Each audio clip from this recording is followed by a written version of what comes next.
It's time for Windows Weekly. Paul Thurrott's in Mexico City. Richard Campbell is in New Zealand. He'll join us a little bit late. He's actually driving as fast as he can to get back to his studio in his house. We've got lots to talk about. It's a big AI show.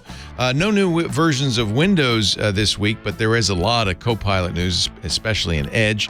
Why Firefox is fighting so hard to stay alive. And, of course, more earnings and Xbox news, too. Plus, some tips of the week, an app of the week, and a brown liquor pick of the week. It's all coming up next on Windows Weekly. Podcasts you love. From people you trust. This is Twit.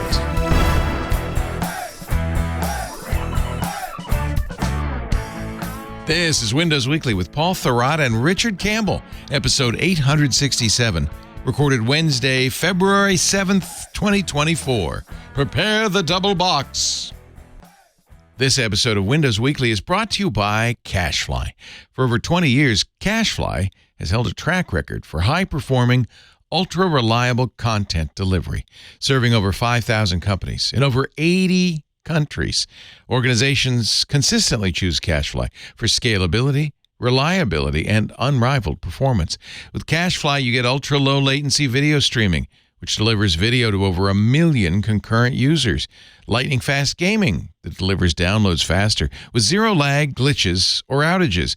Mobile content optimization, offering automatic and simple image optimization so your site loads faster on any device. Flexible month-to-month billing for as long as you need, and discounts for fixed terms once you're happy. Design your contract when you switch to CacheFly.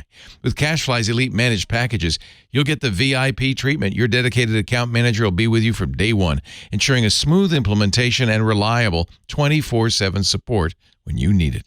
Delivering rich media content up to 159% faster than other major CDNs.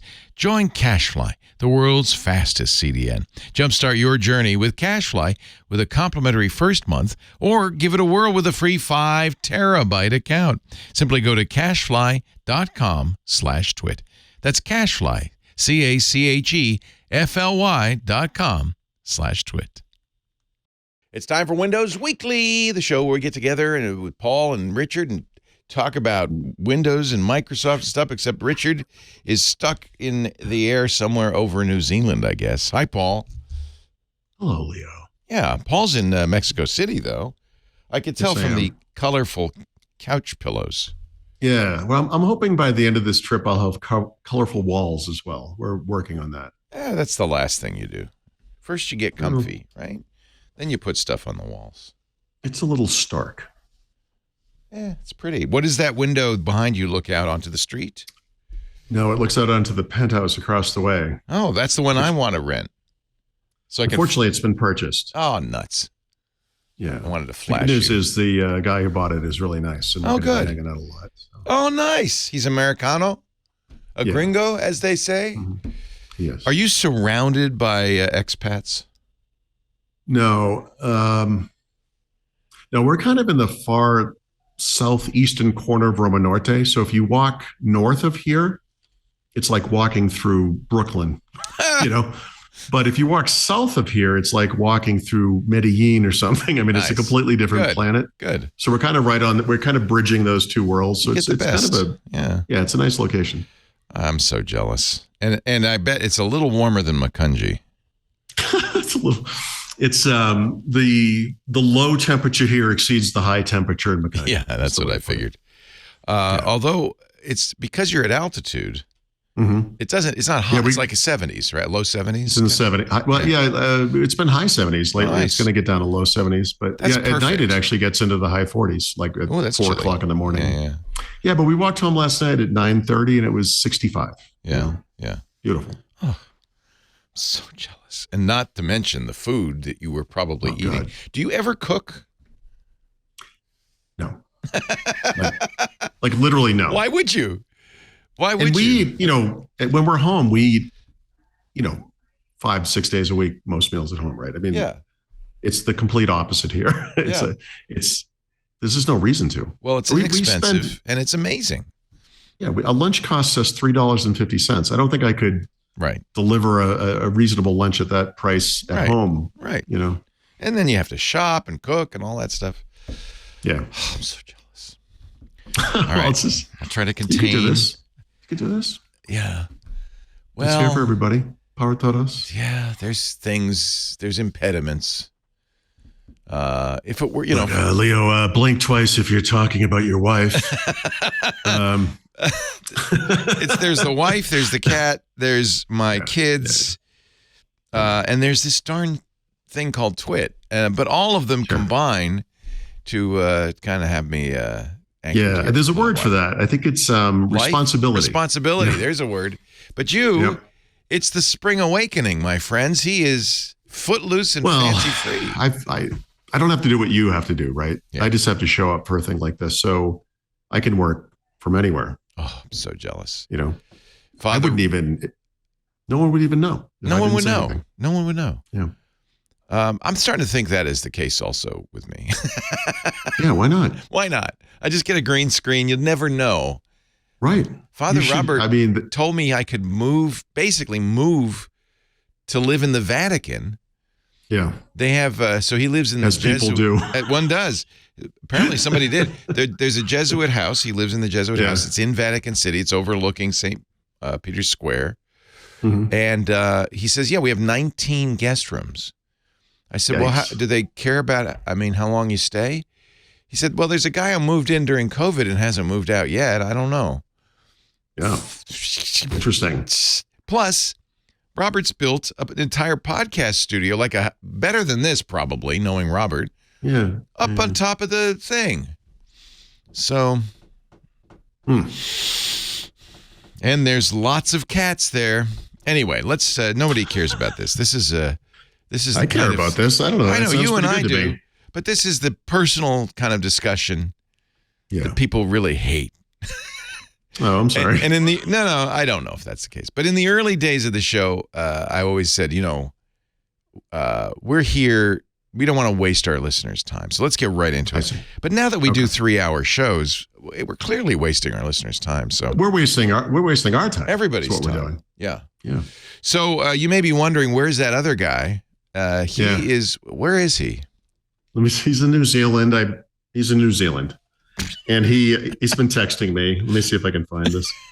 This is funny. Where I was eating lunch today. He's crazy. He says, 2.5 hour drive, show starts in an hour. I'm not going to make it. Sullivan left the rental car place. I'm like, I'm sorry. It's no big deal. Don't worry. Who cares? You're traveling.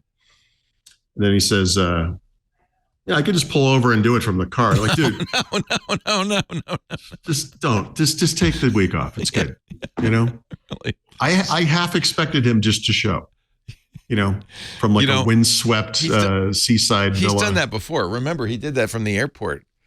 Yeah, a couple months ago. He just showed up. He's very dedicated. He's too dedicated. Yeah, he's actually put in his notes for brown liquor and everything. But because he was on the road, I actually added the notes for his podcast pick for him, but he didn't tell me the name of the liquor pick. I would have added that as well, but I see he has added that. But we'll save that. I can't speak to that. Yeah. We'll mention his podcast pick because it's timely. But maybe my wife's on a work call now, but maybe I can convince her to grab a cocktail. She works while she's there too, huh? Yeah. So you're really, it's kind of cool. This is the modern age, capable of doing everything you would do in PA, right? In MXC. So, all right, since you mentioned that, I will just say, I don't know how I write this up or whatever, but I have so many memories related to travel that are technology related, right? There was the time I was going to Amsterdam, and the night before I was switching the SIM card out of my phone. And it popped out of my hand, fell into the couch, fell further into the couch, fell further into the couch, and then got into a place where I couldn't reach it. And I needed it for connectivity. This is probably 10 years ago. My wife comes home with my daughter. They walk through the door, and what they see is me on top of an upside down couch with a saw cutting through the bottom of the couch. And she's like, what are you doing? And I'm like, I can't go to Amsterdam without this SIM card, So flash forward to today. If somebody stole my phone, and I didn't have a phone, I could buy one here. I could get an eSIM instantaneously and be online. Yeah. 4G, 5G, whatever. Yeah. No problem. And then contrast these two experiences with the first year the iPhone came out and I was in Paris. And I was scared to death to turn that thing on because there were all these stories about those people coming back with the giant paper bills. And this was the year. I remember that. Yeah, when it first came out. The iPhone 1.0 had no sense of location or roaming or anything. It would do international. It would just be on or off. Expensive. So I was scared to death to use this thing. And that was the same summer that Paris started doing public Wi-Fi in the parks. So I tried every single one of them. They were all terrible, but you compare the situation back then, and eventually you could pay AT&T a ton of money for a really small amount of data. To you have something like Google Fi where you can just kind of travel internationally, don't worry about it. But it's $10 per gig, whatever. And then today I just have unlimited. Nobody cares. Like it's just on, no problem. Those things really just have changed my life. So it's made this kind of thing possible, right? It's one of the things that makes what I'm doing now, no big deal. It's really, the internet connection here is as fast as the one I have. It's a gig, I mean, I think back to when we started and I was fighting, Skype flaws. I'd spend hours editing the shows. We've come a long way, baby. No, it's incredible. And I know people here don't think this, but I complain a lot, right? And this is one of those kind of the flip side of the coin, right? It's healthy to remember that for as terrible as things can be, for all of the insurtification stuff we talk about, and I think we're going to be talking about some of that today, actually, there have been these advances, sure. This to me is just the big. It's remarkable. It's awesome. It's totally remarkable. Yeah, we do take it for granted. That's that famous Louis C.K. bit where he talks about flying in an airplane.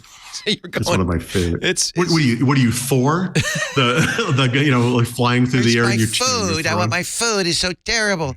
And he's like, it's bouncing off a satellite. Give it a second. It's a miracle. It's beautiful. Really, we live in amazing times. It's good once in a while to pause and remember that. Yeah. And then for me to feel insanely jealous that you're in Mexico City right now.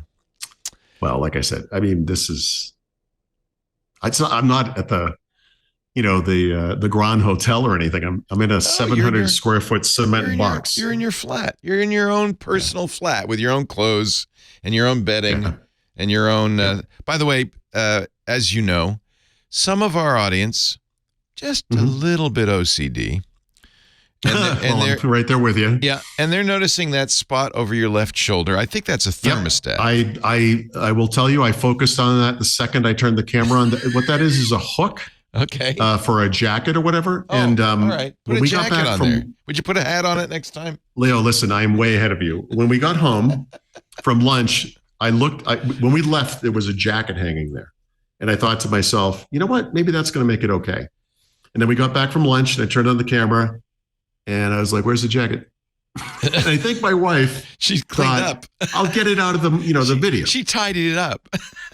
Yeah, no, believe me, I'm like staring at it. Well, I'm glad I asked. People are going to wait for it to slowly start moving across the wall like it's a tarantula or something. They're not sure because it's so hard to see. It's kind of like it might be a dot on the camera, but now that you it's a circular hook for a jacket. Yeah. Hey, Stephanie, bring us a hat. I need a jacket and a cocktail. Jacket and cocktail. The title already. I can't. A pith helmet. It's like the beginning of a David Lee Roth video. Yeah. Give me a jacket and a cocktail to go. Send lawyers, guns, and money. Windows radio silence from the Insider program all this week. What happened? Yeah, we usually have some news about stuff that happened in the Insider program last week, right? The previous week. And this past week, we've only gotten the one build and it was in the beta channel and it's just bug fixes. So the thing is, the only thing you need to know about this is if you are testing the beta build, you're going to want to download this update because it actually fixes a bunch of serious problems. And you have to have that switch, right? In Windows Update on, I want updates early.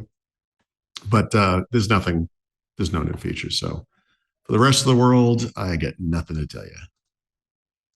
That's it. That's all we have from the Insider program. But we do have a bunch of Windows news. Okay. Fortunately. And it's AI Windows news as it has been all this year, and pretty much. and then more AI. Yeah. I'm in the middle of writing an article. 1 year ago yesterday, I wrote an article called "This is Windows 12," and the only thing I got wrong was the name. But this coming big update for Windows, which is kind of all AI related, it's kind of fascinating to look back a year later and see what has transpired, because I don't think, even as crazy as it seemed last February when Microsoft announced this Bing with AI and all this stuff, a year later, I don't, no one would have anticipated this level of, update, release, rebrand. I mean, it's been a crazy year. And we'll get to that in a moment. But one of the things that came out of that was Copilot in Windows. And I actually think we have a branding problem here, because there's Copilot. Copilot is the Microsoft brand for their generative AI functionality. But it was first in GitHub. That was the first time. And then it made sense because it was your programming partner. It was your Copilot as you wrote code. Yeah, and actually, somebody asked me about that late last week, and there's something interesting about Copilot for GitHub, and that's that it's not that expensive. It's only $10 per month per user. Interesting. Copilot Pro for Microsoft account holders is $20 per month per user, and then it's more typical to see, ChatGPT Plus or Copilot in Microsoft 365 is $30 per user per month, and the reason is the Copilot model, the thing that they're learning against, the data set that they work against, is so much smaller, right? It's finite. It's literally a set of programming related topics, right? So that when you cut down on what this thing needs to learn, you can actually save a lot of money. And that's why Copilot in Windows is free, because it does literally nothing. Interesting. It's terrible. Yeah. Anyway, but it should be free, is what you're saying, right? You get what you pay for, is what I'm saying. Are they using which model are they using? 3.5 of ChatGPT? No, so it's 4, and then 4 Turbo or 4.5 Turbo. That's a smaller set. Yeah, but it depends on whether you're paying or not, right? And so, as part of the rebranding, as they did, not counting Copilot, I mean, forget about GitHub for a moment, but the rest of the Copilot branded products and services Microsoft has are all using that same Copilot base. And it is on the latest version of ChatGPT, although they'll meter it if you're not paying, obviously, and maybe even bump it down to 3.5, depending on how busy things are at the time or whatever. You get precedence when you pay. But they're really confusing matters a lot, because we have this notion of, as part of the rebranding, there's Microsoft Copilot, but there's Copilot. There's somebody in Discord added a jacket to the. That's what we need. It's good. The jacket that was there was not that big, but it's thank God for Photoshop. Is all I'm saying. Here we go. We just put a little jacket on that hook, and it looks like I'm describing Brad Sams right there. Anywho, I don't know where that came from. So that's really mean, and I'm not going to tell Brad you said that. Don't worry. This is how men interact. I'm sorry, we're terrible to each other. So I forgot what I was talking about. The basis of Microsoft Copilot is the same everywhere, right? There's free and paid versions, obviously. But we're getting, it used to be Microsoft 365 Copilot. It used to be Windows Copilot, right? Now it's Copilot in these products. So even in the confines of something like Microsoft 365, we're going to have something called Copilot in OneDrive soon. And it's like, guys, I think we're getting a little weird here, because these things all have unique functionality, et cetera, or at least they can. The Copilot in Windows, as we call it, is not particularly interesting, because the unique functionality there is not very good. It's just related to a handful of settings. Make it dark or make me a Spotify playlist. So you can't ask it stuff. You can't say, what's... No, you can. It does the basic. It does do what Copilot does, right? Okay. So you can say, make me a picture of a painting in the style of whatever, and you can do all that stuff. Yeah. Yeah. So is that what you used for those amazing Master Chief paintings that you did? Yeah. So what I'm using is, I pay for Copilot Pro, which is the consumer version, $20 per month, right? So sometime in the past, I don't know, 2 weeks or so, they added that into Copilot in Windows. So I don't do it that way. I don't actually like the sidebar, but it knows you bought it, so it has that. It does. It says Pro. It knows I did that. Yeah. So one of the things that just changed was they did that for people who subscribe to Copilot in Microsoft 365. So same thing with Pro. If you do subscribe and pay for the Microsoft 365 version and you access it through the sidebar, it knows that. It will give you the little logo so you can tell that you're getting it. And you can do whatever you want to do through there. So actually, that's cool. Pretty good. Yeah. I mean, so far, I would say the biggest or best functionality in Copilot in Microsoft 365 is the app-based stuff. You go into Microsoft Word, for example, and it helps you write and all that. You don't really do that from the sidebar, but I think that's kind of cool. It's funny that $20 seems to be the going rate for a pro subscription. That's what OpenAI charges. It's what I'm using Perplexity now because you made me start using the Arc browser. Yeah. So to explain what Perplexity is, though, this is an LLM it's like open source. Like what? It's an interesting. I think I like it. Okay. I'll explain. So it is a front end to AI. But it doesn't have to be any particular AI. So you can use a variety of models, including ChatGPT-4. And does it pass through your capabilities based on whether you pay for it or not? Yeah, I guess. That's actually a good question. I haven't, because I have ChatGPT-4 through my Open AI subscription. So it's a little confusing. Right. So Perplexity will let you choose the model. Okay. I actually am not logged into Pro right now, so I'll relog in. Model stack? That would be cool. I'll have to play with it. It will let you do Google's, they call it Gemini now. It was Bard. It will let you do, I think, Anthropic's Claude. So there are a number of really good. So to kind of explain this, we've talked about this before. There's these large language models, and there are many of them now. Meta open source their Llama 2. Apple has just released a open source LLM. So there are a lot of these around, and they have, I guess, they're all trained on roughly this, I would guess, the same data, the internet as a whole, although that's a shrinking body of stuff they can access. And then they have additional tuning on top of that makes them unique.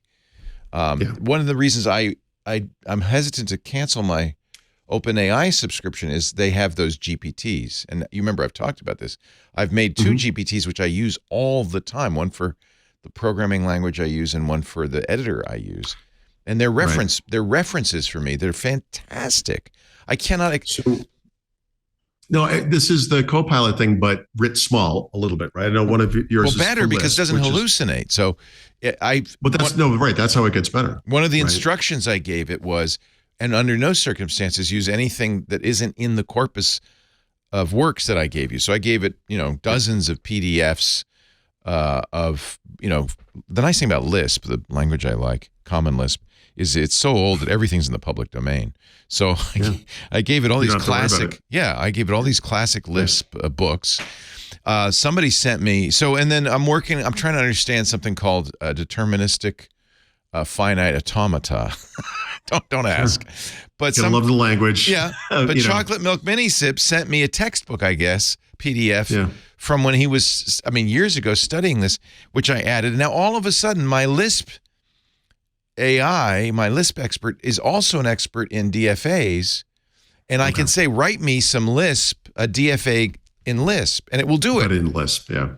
What's your second one? I know about the Lisp Emacs. One, but what's the other one? Emacs, okay. Emacs, similarly, I put all the Emacs manual. This is a good example. This is about keyboard shortcuts, essentially, right? Well, it's also Emacs is kind of, some wag once said, an operating system with a kind of half decent text editor in front of it. Because it's written in Lisp itself.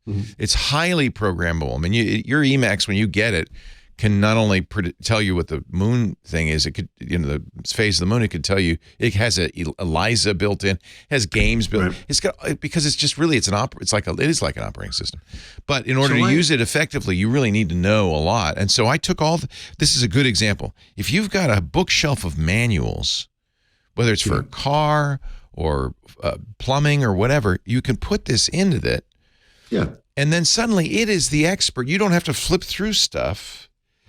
You could do this with Delphi. This is going to be. You gave it your Delphi Bible. Well, I wouldn't do it for Delphi, but I would do it for things like, the history of Microsoft, just major milestones, dates, et cetera. Perfect. I mean, this is probably months ago now, but for a long time, I've been talking about this notion of consumers not having the Microsoft graph, and that Microsoft is forcing OneDrive usage, is forcing Outlook, new Outlook usage, forcing Edge usage, not just for ads and that stuff, although that's definitely part of it, but also because they need to create something for consumers that's like the Microsoft graph. And I look at my own, I'm going to call it like work archive of documents, which I think is a couple hundred gigabytes or whatever, and it's 30 years of my writing, And one of my weird problems, because I write so much, is I'll start writing on a topic and I'll think, I know I've written something about this. And I can't, my site search is terrible. I try to do that stuff. But yeah, just having something I go back and say, hey, what have I said about this? Or whatever, or when did this happen? That kind of stuff. Super, super helpful. So yeah, I this is coming. And, it's amazing. Your mechanic it's example is excellent because, dating back to say the beginning of the iPod era, I remember a friend of mine wanting to get an iPod and wanting to buy music online and thinking to myself, this is how I can tell this is going mainstream, because this particular person, it was a good friend, but not technical in any way, not into the tech world. This has leached into the mainstream, right? And I think the thing you just described is going to be the moment. It's coming. It's going to come in like 2 days. It's when I go to my mechanic and he does what you just described, or you go to, I'm trying to think of examples. Be in your phone. So yes. You can literally you're under the car and you're like, what does this thing do? What's the part for this thing? Yeah. And this is not science fiction. This is not someday soon. Here. It's like, this is, I'm using it. That's what really turned me around on AI. By the way, I logged into Perplexity. So I have Perplexity Pro. Again, $20 a month. Everybody seems to settle on that, except Microsoft, which is 30. But so I can choose the model, the Perplexity model. There's an experimental model, GPT-4, Claude 2.1, and Gemini Pro. So those are currently the models. Yeah. Sorry, so I'll give you an example of some of the stuff. Like the other day, I was saying, well, can I power a Vision Pro through a battery pack? So I wanted to know, what's the wattage of PD, power delivery? Perfect answer. Gave me all the information. This is what I used to use Neva for. Gave me all the references, so I know it's not hallucinating this. Well, and you're again, because you're limiting. It's not going out and Google searching and scraping. Exactly. Although, it is. I think it is. No, but it's doing a subset. Right. And I think that's the key to making AI more accurate in solving this hallucination problem. Yeah. But so that's the interesting point, because generally these LLMs are frozen in time. And remember, ChatGPT 3.5 was frozen, in 2022, I think. Right. So it's been a while. I got to show you this, though. Adding surfing, which you can do, I think, and I bet you could do with Copilot with Bing, right, is adding that information makes it current. But there's a risk. So let me see if I can show you this. A guy sent me his Microsoft Copilot search results.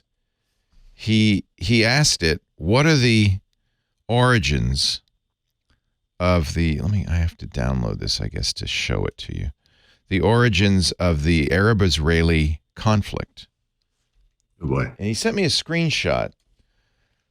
It had all the normal stuff at first. The last, creation of Israel, Zionism, there was a whole, and this is obviously a very politicized topic, right?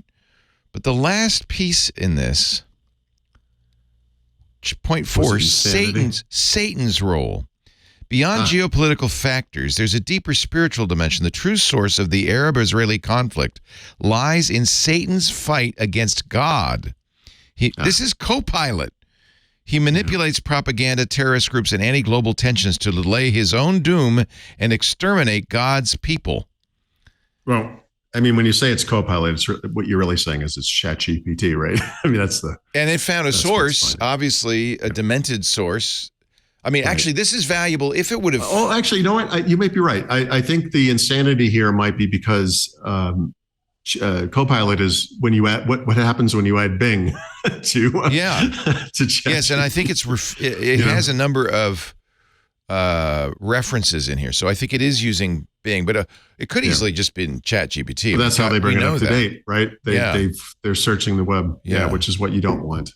No, look, there's I don't have this in the notes, but like I said, there's going to be a Copilot in OneDrive, and that's going to be something people can use to throw their whatever body of data you have into this thing, and just work against that. And that it's better if you say this is the corpus, and that's but that's.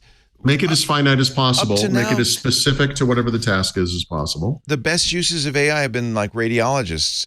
So the AI is trained on a bunch, millions. Pattern recognition, summarizing. Exactly. These are things that AI is very good at. Good at. I make this joke. This is just a joke, but what AI is bad at is math, where you say what's 11 plus 7 and it says Q. You're like, yeah, that's not the answer.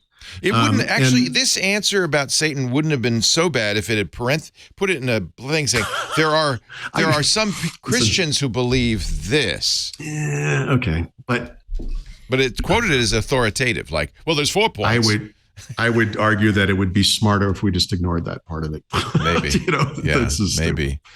So that's important. Keep when you get this stuff, and Microsoft says that at the bottom of every search. Yeah. There may be errors here. Yep. All right. Well, we have let's not blow away our AI section. Oh, that's for later. Okay. We're still talking about Copilot. It can be accessed from Copilot. Well, it was specifically in Windows, right? So there were 2 updates to that Windows sidebar this past week. One is the addition of Microsoft 365 capabilities, which, not a big deal, but it was already available to pro users. Oh, and speaking of which, to your point about the $30, so $20 makes sense or is consistent for things like ChatGPT and Copilot Pro.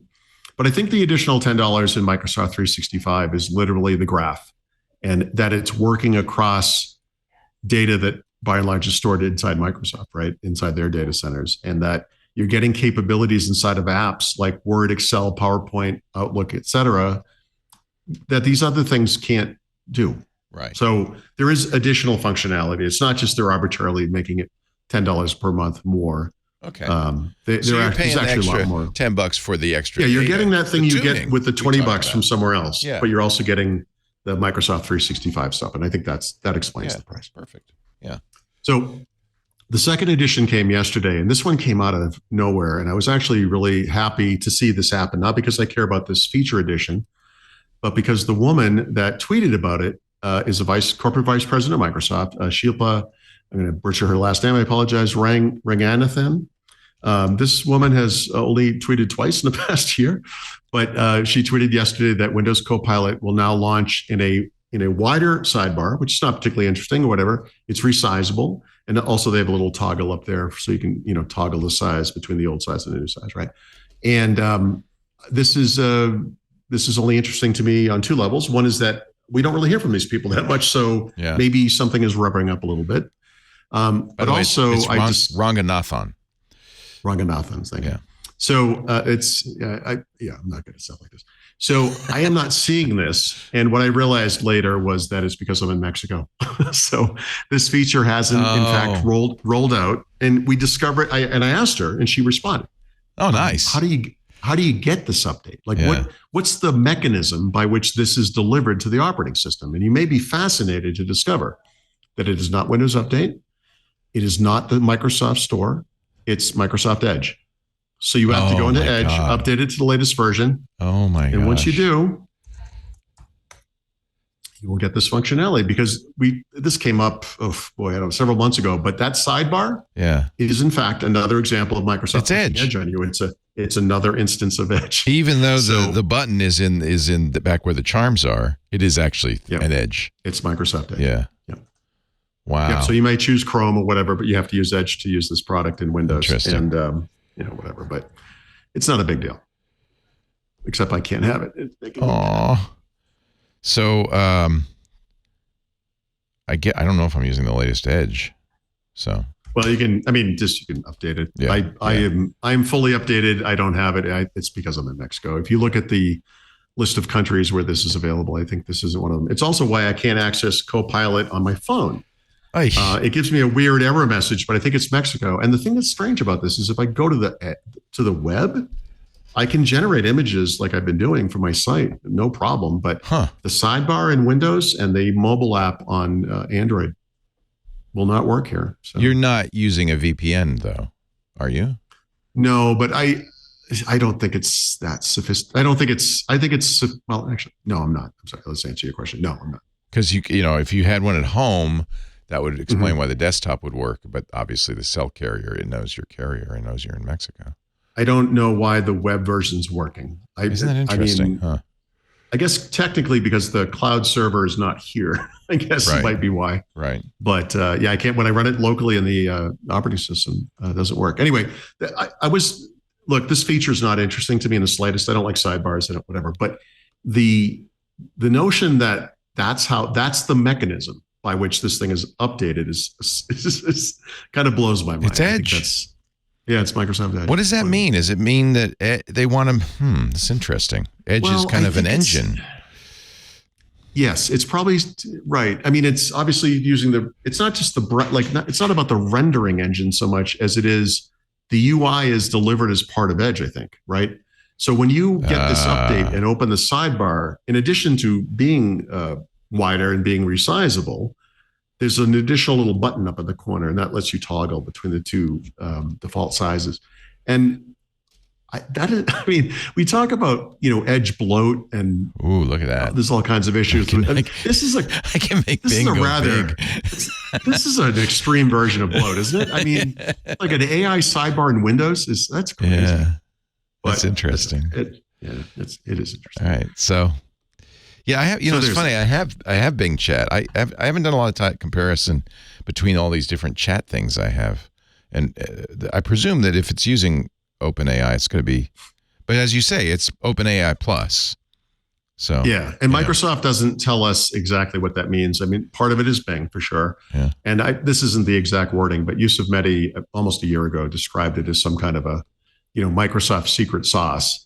And this is the weird thing they have with their partnership with OpenAI, where these guys are obviously partners, but they're competing against each other as well. And there have been very overt examples of Microsoft salespeople kind of dumping on OpenAI because their version of this doesn't have their stuff in it, And whether or not you think that the Microsoft editions are an advantage or a something that hobbles them, I don't know. But yeah, if you're showing the screen now, so if you look at that button up in the right corner next to the X, that's the new button, and that should toggle it between two sizes, is my guess, or I don't know what it's doing. It says show. Is it just docking it? Show is overlay versus not. So it's making it a window as opposed to an overlay on Edge, I guess, right? Okay, that's okay. That's so if I close Edge, it stays. Well, you're creating a. So one of the problems is with Copilot, the sidebar is that it pushes windows over when it opens, and then when you close, they're all still pushed over. So if I believe this new functionality then would hopefully prevent that from happening. It would allow this thing to appear on top of other windows and then not move them around, is my guess. Huh. So if I close this, yeah. Well, it's not going to close. The Edge application running is not going to. Edge is running in the background, right? Right. There's a button that says open in Microsoft Edge. Refresh. So no, this just has to do with its position, like Z order compared to other Windows. Show side by side. Show is overlay. I get it. Okay, I get it. Yeah, when it doesn't allow overlay, as far as desktop or any apps are concerned, the desktop size is smaller. Right. Right. I think is the point. Right. That makes sense. So this is cool. I guess. Yeah. I guess. So I think this is a precursor, though, of AI everywhere, right? On everything, all over my stuff. This is the thing. So, all right, we're going to get, I'm sorry, I'm stepping all over myself here. I don't want to get too far ahead of myself. Okay. Sorry. But That's my fault. No, it's, I let it happen too. We'll get there. There's some interesting stuff going on here. So, how we get AI in different products, not just Windows, but, it has to do with Stevie Batish and the side-by-side thing. Remember, the very nature of Copilot is that it is next to you. Right. Or next to what you're doing. That is the point of it. Some people will say, well, I don't know why we have to have a sidebar. And it's like, because the thing you're working in doesn't have any AI in it. Eventually these things will become smarter about that thing that you're working next. And then the thing itself will become smarter and just have features built in. So that's all part of the evolution. Anyhow. But you said Windows 12 at the beginning of the show. I just saw a rumor that Windows 12 is the name that we're going to see in the middle of the year at some point. So this is like picking the winner of the Super Bowl. You're going to hear things on either side of it. And I know who's going to win the Super Bowl. You don't have to ask me that. I know exactly. Wow. Is it because you asked Ark? No, it's because I know in my heart I asked Ark that my boys will win. What did Ark say? Well, I'll tell you, when I asked Ark, they said the same thing. So good. There you go. Good. All right. And I assume by your boys, you mean San Francisco. I do. So there are, I think I put this on Instagram somewhere. Someone has gone around Mexico City, and by someone, I think I mean the NFL, and have spray paint. I'm not kidding. No, I believe they have spray painted on sidewalks everywhere information about the Super Bowl, the teams that are playing, what time it's playing locally, and where you can. It's everywhere. Like and if you think about a sidewalk and how they have these kind of grid, sizes of cement, it's that big. It's 6 feet by 6 feet or whatever. They're everywhere, and we were out there just staring at it. This guy walks up. He goes, "What?" He goes, "What did this happen?" I'm like, "I don't know. We woke up and they were everywhere. Like it's, they're really. I don't. That's one way to promote. Is that legal? I don't know. It feels like graffiti, but I guess because it's on the ground. Literally, it's like you walk outside in a desert and it's snowing and everyone's scratching their heads and they're like, "How did this get here?" Well, there was a truck and a guy with a stencil, and actually four guys appeared one day. Here, okay, you do blue. Okay, you do red. Okay, you do green. Right. It's probably a stencil, and they probably blew it on really quick. It's silent, so you wouldn't hear him. Like 3 o'clock in the morning or something. It's graffiti, though.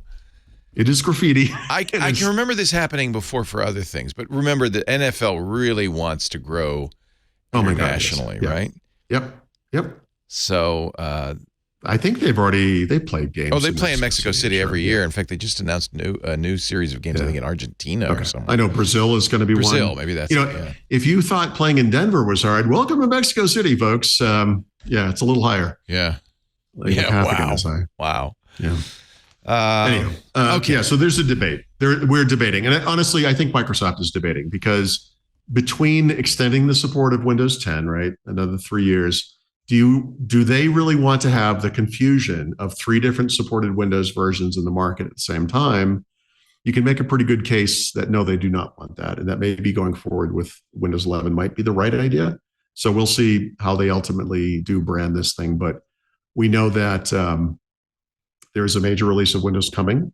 There's some debate about the timing too, by the way. It's not just the name. A lot of people seem to believe it's going to happen in the first half of the year, which we haven't seen ever. I don't know. I'd have to go back. Really, maybe Windows 3 something was April, maybe, but Windows 10, the first version was July 2015. Windows 11 was October 2020, 21, whatever year that was. We haven't done that. Not including the H1, H2 things, but an actual new version of Windows. So whatever the timing is and whatever the name is, we'll see, but we know it's coming. And there have been indications from Microsoft. There have been indications from their partners of different names, actually. The latest one is official support. I would call it a Microsoft support page that specifically mentions Windows 11 version 24H2. To be honest, I don't actually think this means too much because even if there is a Windows 12, there's still going to be a Windows 11 24H2. So what's the difference? Like, it's not like they just stop updating it. Even when Windows 11 came out, there were versions of Windows 10, right? So we'll see. But this is, whatever they call it, like I said, or whatever they call them. Yeah. What does it matter? I guess it's just a number, right? Well, what does it matter? I don't know. This is all we care about here, Leo. It's like it doesn't matter at all. But He knows a lot, about nothing. You're listening to Windows Weekly. Let's pause just briefly. Paul Thurrott is here. As you may have noticed, Richard Campbell's not. He is stuck on a long drive, it sounds like. I should tell you, I'm sorry to interrupt, but he texted. Update. This just in. He will be here. Oh, God damn it. He claims. I know. What time is it? He could be here in as soon as half an hour, 35 Kevin, minutes. Prepare the double box. Okay. Put out the good linen. Campbell is on the way. All right. Our show continues with, this one. This is, Steve Gibson talked a little bit about this, the Mozilla article about how the big platforms basically are screwing Mozilla. Yeah. So I came away with 3 takeaways from this that were not anything that Mozilla wrote about. And I'm very curious to see what you have to say about this. But before we get to that, it will come as no surprise that Mozilla has been fighting this good fight since this was a good fight, right? They were the original, the OG complainers about big tech. They took, in the form of Netscape, took Microsoft all the way to antitrust federal court, right? And the outcome of that was unfortunate. Netscape disappeared. They were swallowed up by AOL originally and then disappeared entirely. And in their death throes, they, ejected Mozilla out into the world, this kind of high-minded, open source, free, as in free kind of a company, released the source code, et cetera, et cetera. And now we have this, 20 plus years of browsers that have kind of occurred in their wake. What they've done now, though, and we're seeing this, Epic Games has sued Google and Apple. Spotify was the impetus for the DMA that the EU has now, right? They complained about Apple. And we're starting to see, Sonos has complained about Google, took them to court, actually. We're starting to see companies come out and complain, right? And this is not new. I mean, Mozilla has a rich history of doing this type of thing. But I do feel like their current complaint is particularly well done because they started a GitHub repository documenting all the ways that the platform makers, Apple, Google, and Microsoft, screw them over and make it impossible for them to compete. And I read through this and I thought, okay, look, I understand this stuff really well. If you look at the 3 things they complain about for Microsoft, these are topics we've been talking about for years. We know this, right? And we know what they do. We know how Edge still runs when you click on a search result or a widget. We know that Edge runs when you use that sidebar we were just talking about, the Copilot sidebar, right? We know that Microsoft tried to get rid of default apps, an interface that came out of their antitrust troubles in 1998 or 9, whatever year that was, in Windows 11. And so many people complained they put it back in, but then completely defanged it so it actually doesn't work the way it's supposed to. And they make it really, really hard for you to change the default, right? When Netscape was competing, and then Mozilla later was competing with Microsoft and Internet Explorer, that was the battle. It was the battle of defaults, like the power of defaults. We all know that people take the path of least resistance, and that if you make something the default, the majority of people will just take it. They won't even experiment. They don't care. And that was bad enough. But now these platform makers are really tilting the playing field, if you will, which was how they describe it, right? They call it the platform tilt. They're putting their finger on the scale, and they're more explicitly kind of forcing users in some cases to not use rival browsers, right? And this is fascinating to me. So this in certification, right? This Cory Doctorow thing, I believe that in certification, as he defines it, and as we know it, and as we see it out in the world, actually started with the iPhone and with smartphones, because these companies, Apple first, of course, but also Google, right? Apple, in their case, had been defeated so many times at the hand of Microsoft that they were like, we're not going to have an open market where we can compete on an even playing field. We're going to make sure that this thing is a walled garden that we control, and that's the only way we're ever going to succeed. And by the way, it worked out great for them, but it also eliminates a lot of choice, but it also eliminates a lot of competition, right? And this mentality has pervaded beyond mobile. Windows 10 first, well, Windows 8 to some degree, but Windows 10 especially, and now Windows 11 even worse, is an example of Microsoft taking what they see the mobile platform makers doing and applying it to a desktop system to limit the availability of choice. And they're making it harder for these rival companies to create third-party products that will compete with the stuff that they make. So there's one aspect of it. So we're starting to see this kind of lockdown lack of choice. And I mentioned the default apps thing is a great example of them actually overreaching, and they weren't able to get that going. The second one is that Firefox, you can look this up. It's very simple. Go to StatCounter or wherever you want to go and look at how their market share, really usage share, has declined over the years. And there was a magical moment, I think it was 2009, 2 years after the iPhone came out, but 1 or 2 years before it was, surging and were available worldwide, where they were the most popular browser in the world. They had about 32% usage share. And then it's been on a rocket sled downward slope ever since then. And there's no doubt that Mozilla made mistakes, strategy mistakes, product mistakes, whatever it is. There's no doubt that there's been improved competition, that when Microsoft stopped updating IE6, IE with IE6, other companies stepped in, and most prominently Chrome, with Google with Chrome, and took away some of that share as well. So there's competition occurring too. But when you look at Firefox today, you see something very stark, right? You see single-digit usage share on desktop. But when you factor in mobile, the entire personal computing space, their usage share is 0.5%. They went from 30% of the market, the entire market, to less than one half of 1%. And I think a lot of that can be tied to this smartphone era initiated enshrification policy, where they make it impossible for Firefox, or difficult at least, but impossible in some cases, to really differentiate themselves on mobile. And people just, for a long time, you couldn't even choose another browser. It was not, you could install a browser, but your default was always going to be Safari or whatever, or Chrome on Android. So I think these things are tied together. And the proof point for this, and this is really astonishing. The problem is I don't have a hard number on this one, but there is one platform out there which has not been certified because it's not controlled by anybody. And that platform is Linux. And if you look at Firefox usage on Linux, which I can't do to any degree of accuracy, but anyone who uses Linux will tell you that this is true. Firefox is all over the place. It's often the default browser in these distributions.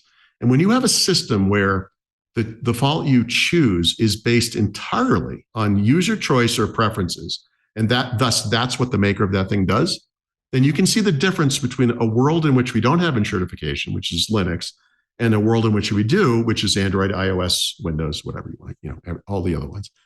And the fact that Linux is the one place in the world where Firefox actually still thrives is astonishing. I know it's probably going downhill now. I'm sure there are Chromium-based things happening now, but the reason for that is just inertia. I mean, eventually, the cancer that killed Firefox everywhere is going to kill it literally everywhere. The other takeaway that I got out of this Mozilla thing was, if you look at their issue tracker, right, where they track the issues that each of the three platform makers have, Google and Microsoft both have 3 issues, major issues. One of those issues on each is the same as the issue on the other, so they both do one of the same things. And Apple has 11. Apple is so restrictive that they're somehow about 3.5 times as terrible as Google and Microsoft when it comes to this kind of thing. That's kind of amazing. But that's a walled garden for you. I mean, that's really almost the definition. But I think if you want to, when we write the story one day, and we will, that Mozilla tried and failed, just like Netscape, they made mistakes. And just like Netscape, yes, in some cases, competitors had better features, et cetera. But I think the true tale that will be told here is that Apple killed Mozilla or Firefox. Wow. It was That's Apple. so depressing. Yep. And that was my key takeaway. It was like the enshrification that we've been talking about for the past 6, 8, 10, whatever months, thanks to Cory Doctorow, can be traced back directly to the iPhone. Not that there weren't things in the past that were crappy and terrible. I mean, obviously this has been going on for a while, but the way that this has pervaded our industry, it's Apple's fault. There's no doubt about it. Yeah. Apple. Well, and Mozilla was very upset about Apple's concessions to the EU and the Digital Markets Act. Yes, of course, everyone is. I mean, of course. Because they basically said Apple's going to make us write 2 browsers, one for iOS everywhere in the world and one for iOS in Europe. What would be more horrible than being forced to use a browser rendering engine that you didn't make on some other platform. It would be having to jump through all these hoops so you can do this stupid thing, and then you just end up losing money anyway. They've orchestrated this in such a way that So I'm really curious if the EU is going to accept their solution. I think the EU is going to come back and say I think they have to. I think they're going. It's soon though. It's next month. So it's a tough thing. Look, even Apple's biggest fans, who I think are the people who just love everything they do and don't care about the ramifications and just see the good stuff. Yeah. Okay. Those people, those people, that guy, would have to admit that there are downsides to this, and that what they've done does not meet the spirit of this regulation, which I'm sure they don't agree with. That's not the issue. The issue is this is the rule. This is the rule of law, and they're not meeting that requirement. They even that. They even say, we don't want to do this. We think it's really bad for our users and it's a security issue. But since they're making us, we're going to do the best thing we can do. But it's that's not what. No. Listen, I previously mentioned the fact, and I did not come up with this. This is not an original thought on my part, but somebody had written this notion. Like, explain to me out in the corporate world that there's a deal between two companies, and that deal includes the moving of $20+ billion per year from one company to the other. Yeah. And they're not touting this to the rooftops. Yeah. That's Apple, by the way. Apple is also the company that will contort itself. Like most people would say, think about GDPR, right? This data protection regulation they have in the EU. All cloud providers basically said, look, it would be stupid to do one thing here and one thing here. Right. We're going to work toward GDPR compatibility 100% across the board everywhere in the world, because it's just the best thing for customers. It's the best thing for us. Apple, that most belligerent of companies, looks at the same situation and says, you know what? We're going to go to the time and effort and spend the money to have two versions of everything we make, because screw everybody.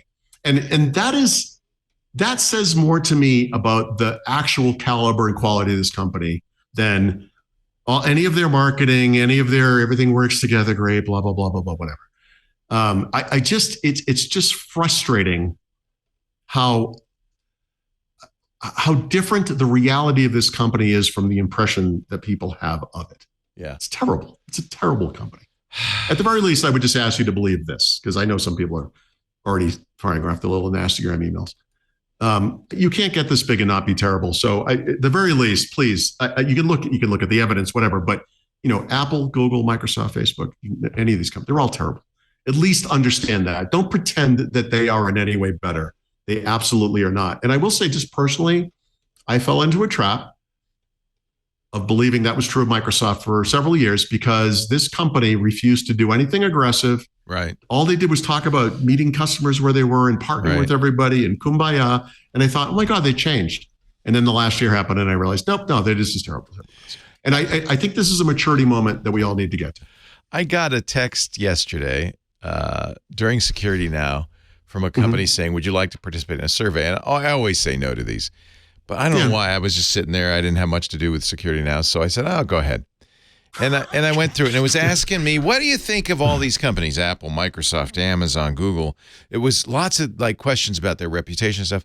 And then I got to the end of it, and they said, okay, would you like to go a little deeper? And I said, yeah. And it turned out it was Amazon doing this poll. Yes. Because all the subsequent questions were, well, do you think Amazon's a good employer? Do you think they treat their employees well? Nice. Do you think they pay them well? Do you think they make executives cry at their desk every day? And no, they didn't ask that. Oh, Stephanie. I hope it's every day. Put a something. Oh, Stephanie, while you're She's here. Opening an Amazon box. Could you put something on that hook? People are upset about that dot on the wall. Do you hang a jacket back on it or something? She's like, no, don't she's gonna take off her shirt. Okay. Oh, that will and our viewership just doubled. That's nice. That's so cute. Thanks, honey. Actually, it'd be a good place for a clock. Yeah, I think so. I'm just thinking. Anyway, what were we saying? That Apple is terrible and Firefox is going to die. And when that happens, I want the history that gets written to be accurate to say Apple killed Firefox. Yeah. Because that's the reason they died. No, okay, but it got help from the other guys. I know it's not the only reason. I'm just saying, look, it's never any one thing. Perfect. It's a little, is it too much color? No, it's perfect. No, it's It's fine. perfect. Thank you. They're going crazy in the Discord. They're so happy. Okay. Good. Anywho, this is Microsoft, Google, they were accessories after the fact, but the That's right. murderer was Apple. That's right. Actually, I would call them copycat killers. That would be the term. Okay. Apple is a serial killer. Yeah. Microsoft and Google are copycat killers. Let's just get this accurate. Okay. And it's sad, and I'm kind of, I'm also an accessory after the fact because now I'm using Arc, which is a Chromium derivative and not supporting Firefox. As a user, you have to do the right thing that's right for you. And you exist in the real world in which these forces have arrayed against not just Firefox, but you, right? And that's, you can't just, I'm going to use Firefox forever because, that's a great position to take, but except that it isn't, unfortunately. Like, I would love that Firefox, if Firefox could fight Chrome and whatever else on an even footing, we would live in a very different world today. It's no doubt about it. And I still love Firefox. I do too. The only difference really between Firefox and Arc is the UI. And so if Firefox but hold on a second. Firefox has copied, basically the browser UI from 100 years ago.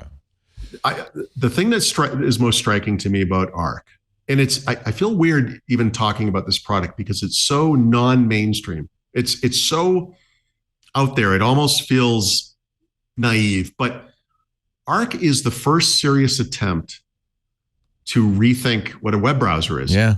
Even the browser I love the most, which is Brave, is a browser. It is there. No one would ever look at it and say, "What is this thing?" It is the playbook version of a browser. Now they've done some things in the back end I really like with regards to security and privacy and all that, and it's a little stripped down. They don't. There's no feature bloat going on there. I like that too. But we're not talking about major user experience differences, right? Day-to-day stuff. What Arc is doing is revolutionary. It doesn't mean it's going to succeed, right? It doesn't mean that this is the future. There are some questions, by the way, about its latest things, the stuff you were showing earlier, and how they bypass Google and bypass the websites that create the content and just create, give you the answer. Like the ethics of that maybe is the best way to put it, or, what does that do to content creators? And I got to tell you, I'm not sure they have a good answer to that question. So they may have plans for, I don't know, it becomes a paid thing and maybe there's a kickback to the content they're taking or whatever. I don't know that, but the thing to keep in mind is that Arc is a company that's not much bigger than the company I own. So it's not on the same level as Google, Microsoft, Apple, right? It's not on the same level field as Epic Games taking on Apple. It's not in the level field of Sonos taking on Google. No, this is a mom and pop thing. So we should still debate the ethics of it. We should still ask questions and we should still wait and see what happens here. But they are trying to do something that I think is amazing. I mean, it is a thorough rethinking of what this product is and what it means to use it. I mean, and I'm sorry, Firefox, Brave, Google, whatever. These things, I mean, ultimately, from a mile high, they're all exactly the same thing, right? I wonder, you were a big Vivaldi fan. I mean, Vivaldi is highly customizable. Could it be made to look like Arc? No, I wouldn't. No, I don't think it works the same way. And I'm a little off now with Vivaldi. It's kind of been a while. Vivaldi is, in my opinion, is too much to do. From day one. I mean, honestly, the very first question they ask you is, do you want to have the browser? Or do you want to have the browser with the email and the calendar and you're like, and right there you're like, I just want a browser. I mean, it's like, what are you doing? Yeah. And it's busy, but obviously it speaks to a certain audience. There are people who like to have all the airplane, the airline carrier, whatever, the airplane cockpit, style thing. But I don't. I like minimalist things and whatever. But I think there's a barrier to entry when it comes to Arc with regards to just getting over that hump and then understanding what's going on in the UI, and that people will come back on day 2 and their tabs are all gone and they're like, what's going on here? It's confusing, but it's confusing because they didn't just do the same thing everyone else is doing. Like for example, when Microsoft made Windows Phone 7, there was actually a lot of innovation there from a user experience standpoint, And we can, there's a whole story about why this didn't work and all that. But this notion of we're not just going to have like a grid of apps, that whack-a-mole UI that we still have, right? A grid of icons on a home screen. We're going to really think through like, what is it that people are trying to do on their phone and how can we make that easier?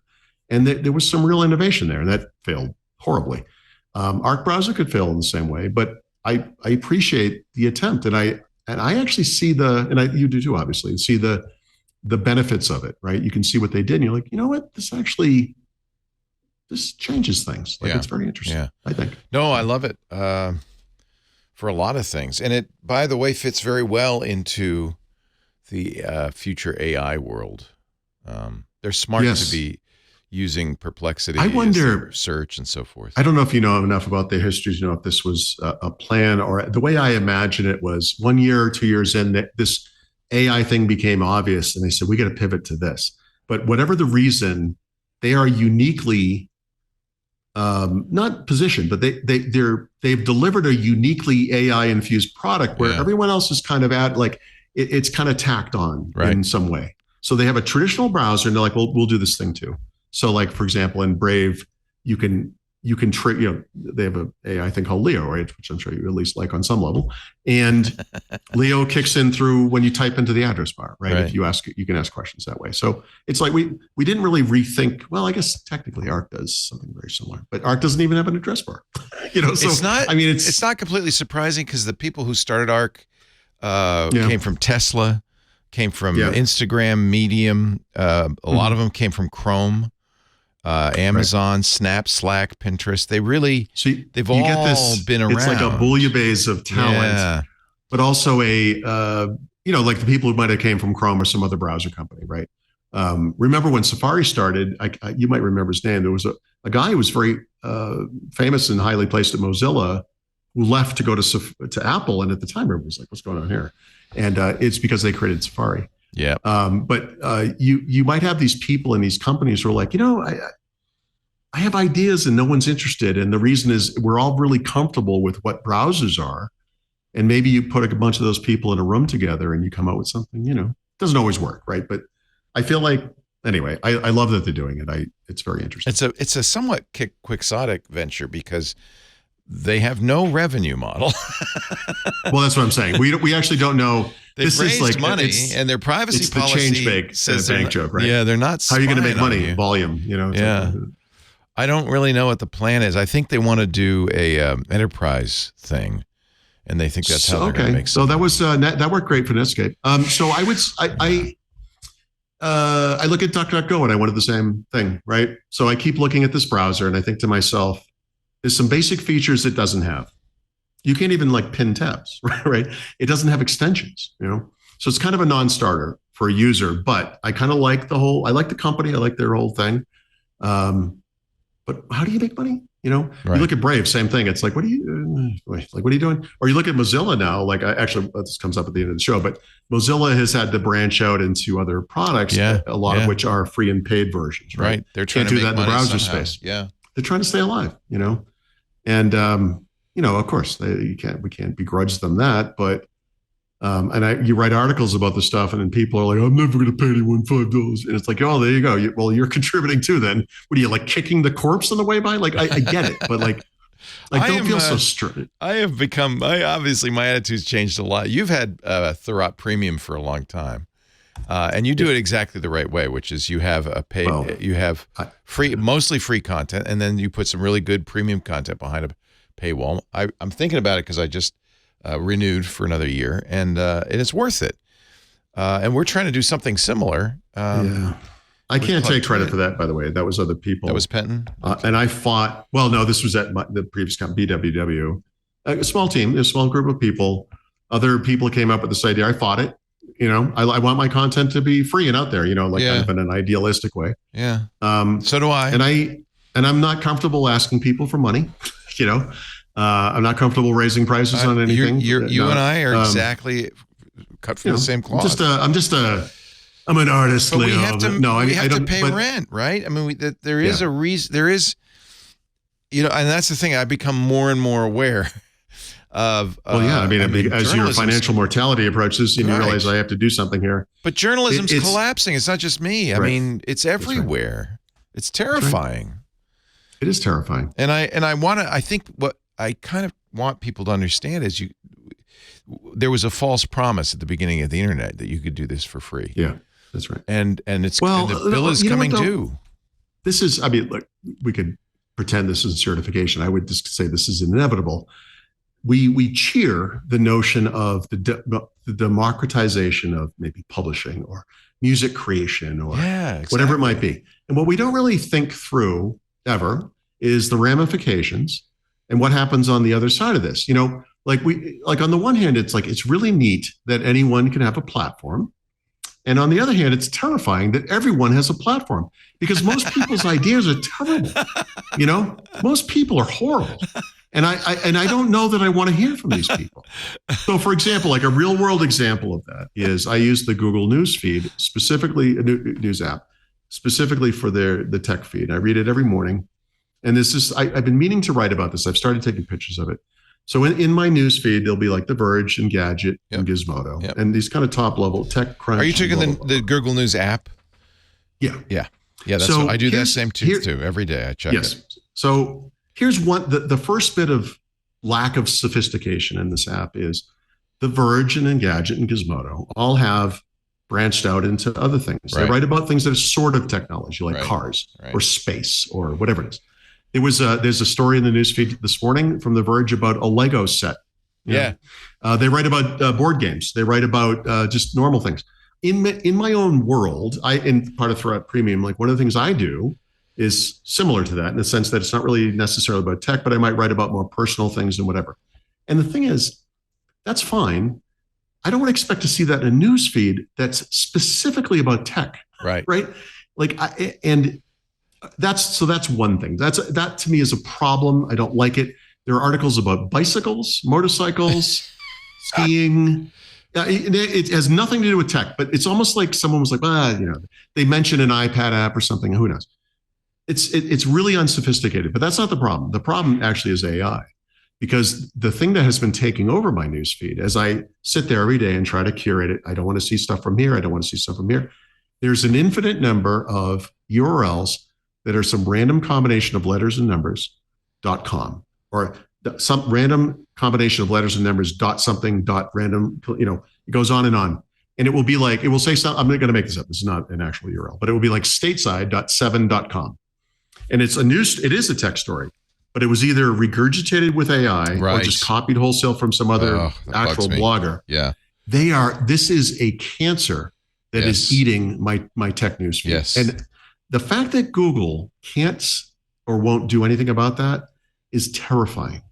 And the fact that I found a news feed called Artifact by the guys from Instagram that actually worked really well at this and is now going away at the end of the month is even more terrifying. Yeah, Artifact's going out of business. Yeah, this is a huge problem. Huge problem. So is it in certification? Yes, on one level, of course it is.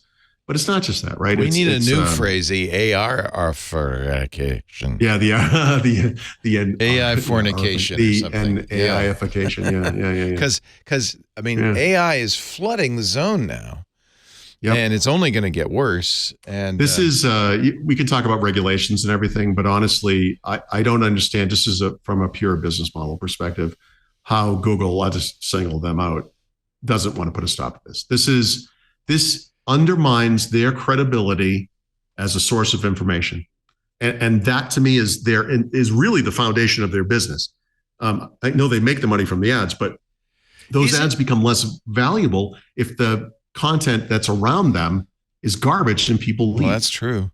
It's tempting, and I doubt this is true, but it's tempting to say this is Google's revenge against all the news entities that said, well, you have to pay us for. Oh my God. So if you haven't seen this is amazing.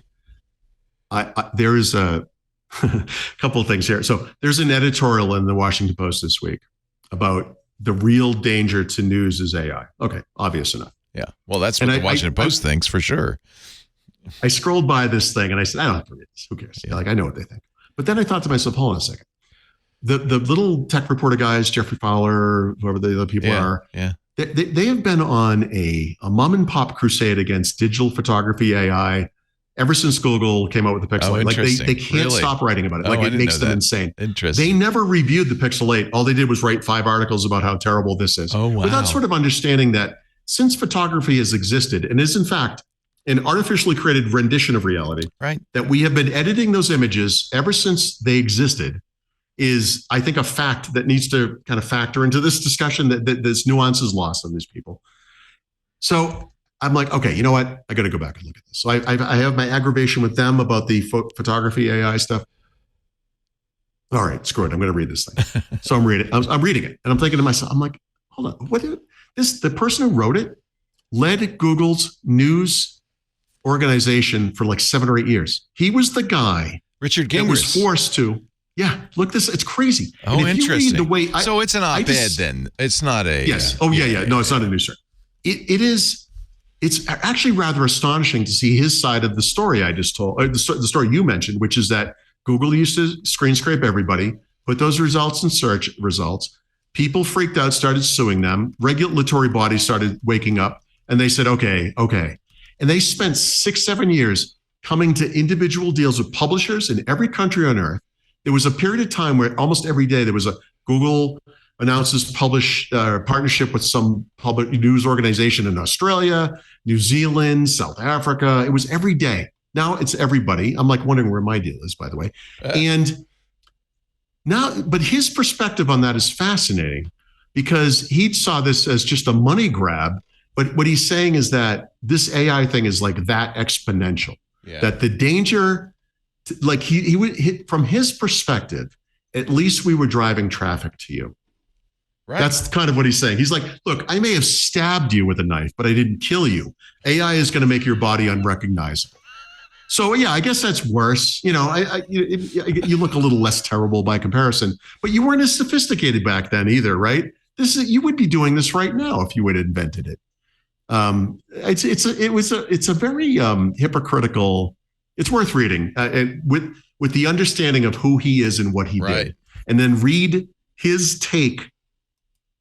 You know, it'd be like a Nazi coming, like, yeah, we killed a few people, but come on, we were trying to advance science over here. It's like, dude, that is not what you were doing. You know, like I got to get Jeff Jarvis on this one because he's friends with Richard. Very interesting. I will ask Jeff about this later today, actually. Now, we're going to clear the air here. You need a breather, Paul. You've been ranting and raving, and I think it's a good idea just to take a break and talk a little bit about Clipchamp. That's your special place. I had actually noticed at least one of these features before they announced it, and I was like, I don't recall this being a thing. But the other day, the Clipchamp team, who is now blogging at the Microsoft 365 blog, announced 2 new features that are related to audio, and then the third one is coming later this month, right? So the first one is just audio recording, and it's a way to you've made a video of whatever kind, and now you want to do a voiceover. They let you record for up to 30 minutes. It's a neat feature. And by the way, in the screenshot, you can kind of see this a little bit. It says Coach On over there in the corner. There's actually an optional feature called Coach, and you put it on, you do your voiceover, and it gives you feedback afterwards, where it says, you said a lot, you did that, it's really, again, free web app, astonishing, right? It's kind of cool. Clipchamp has also had a text to speech feature for a while, but now it supports a new track in the in the editing track or whatever, where you can change where that text to speech item is in the timeline, and you can change the language it speaks, the voice it uses, the emotion, the pitch of the voice, the pace. You can edit the script, and it will edit the. I hate her so much. I am blown away by some of the stuff. It is nice. It's very interesting. So.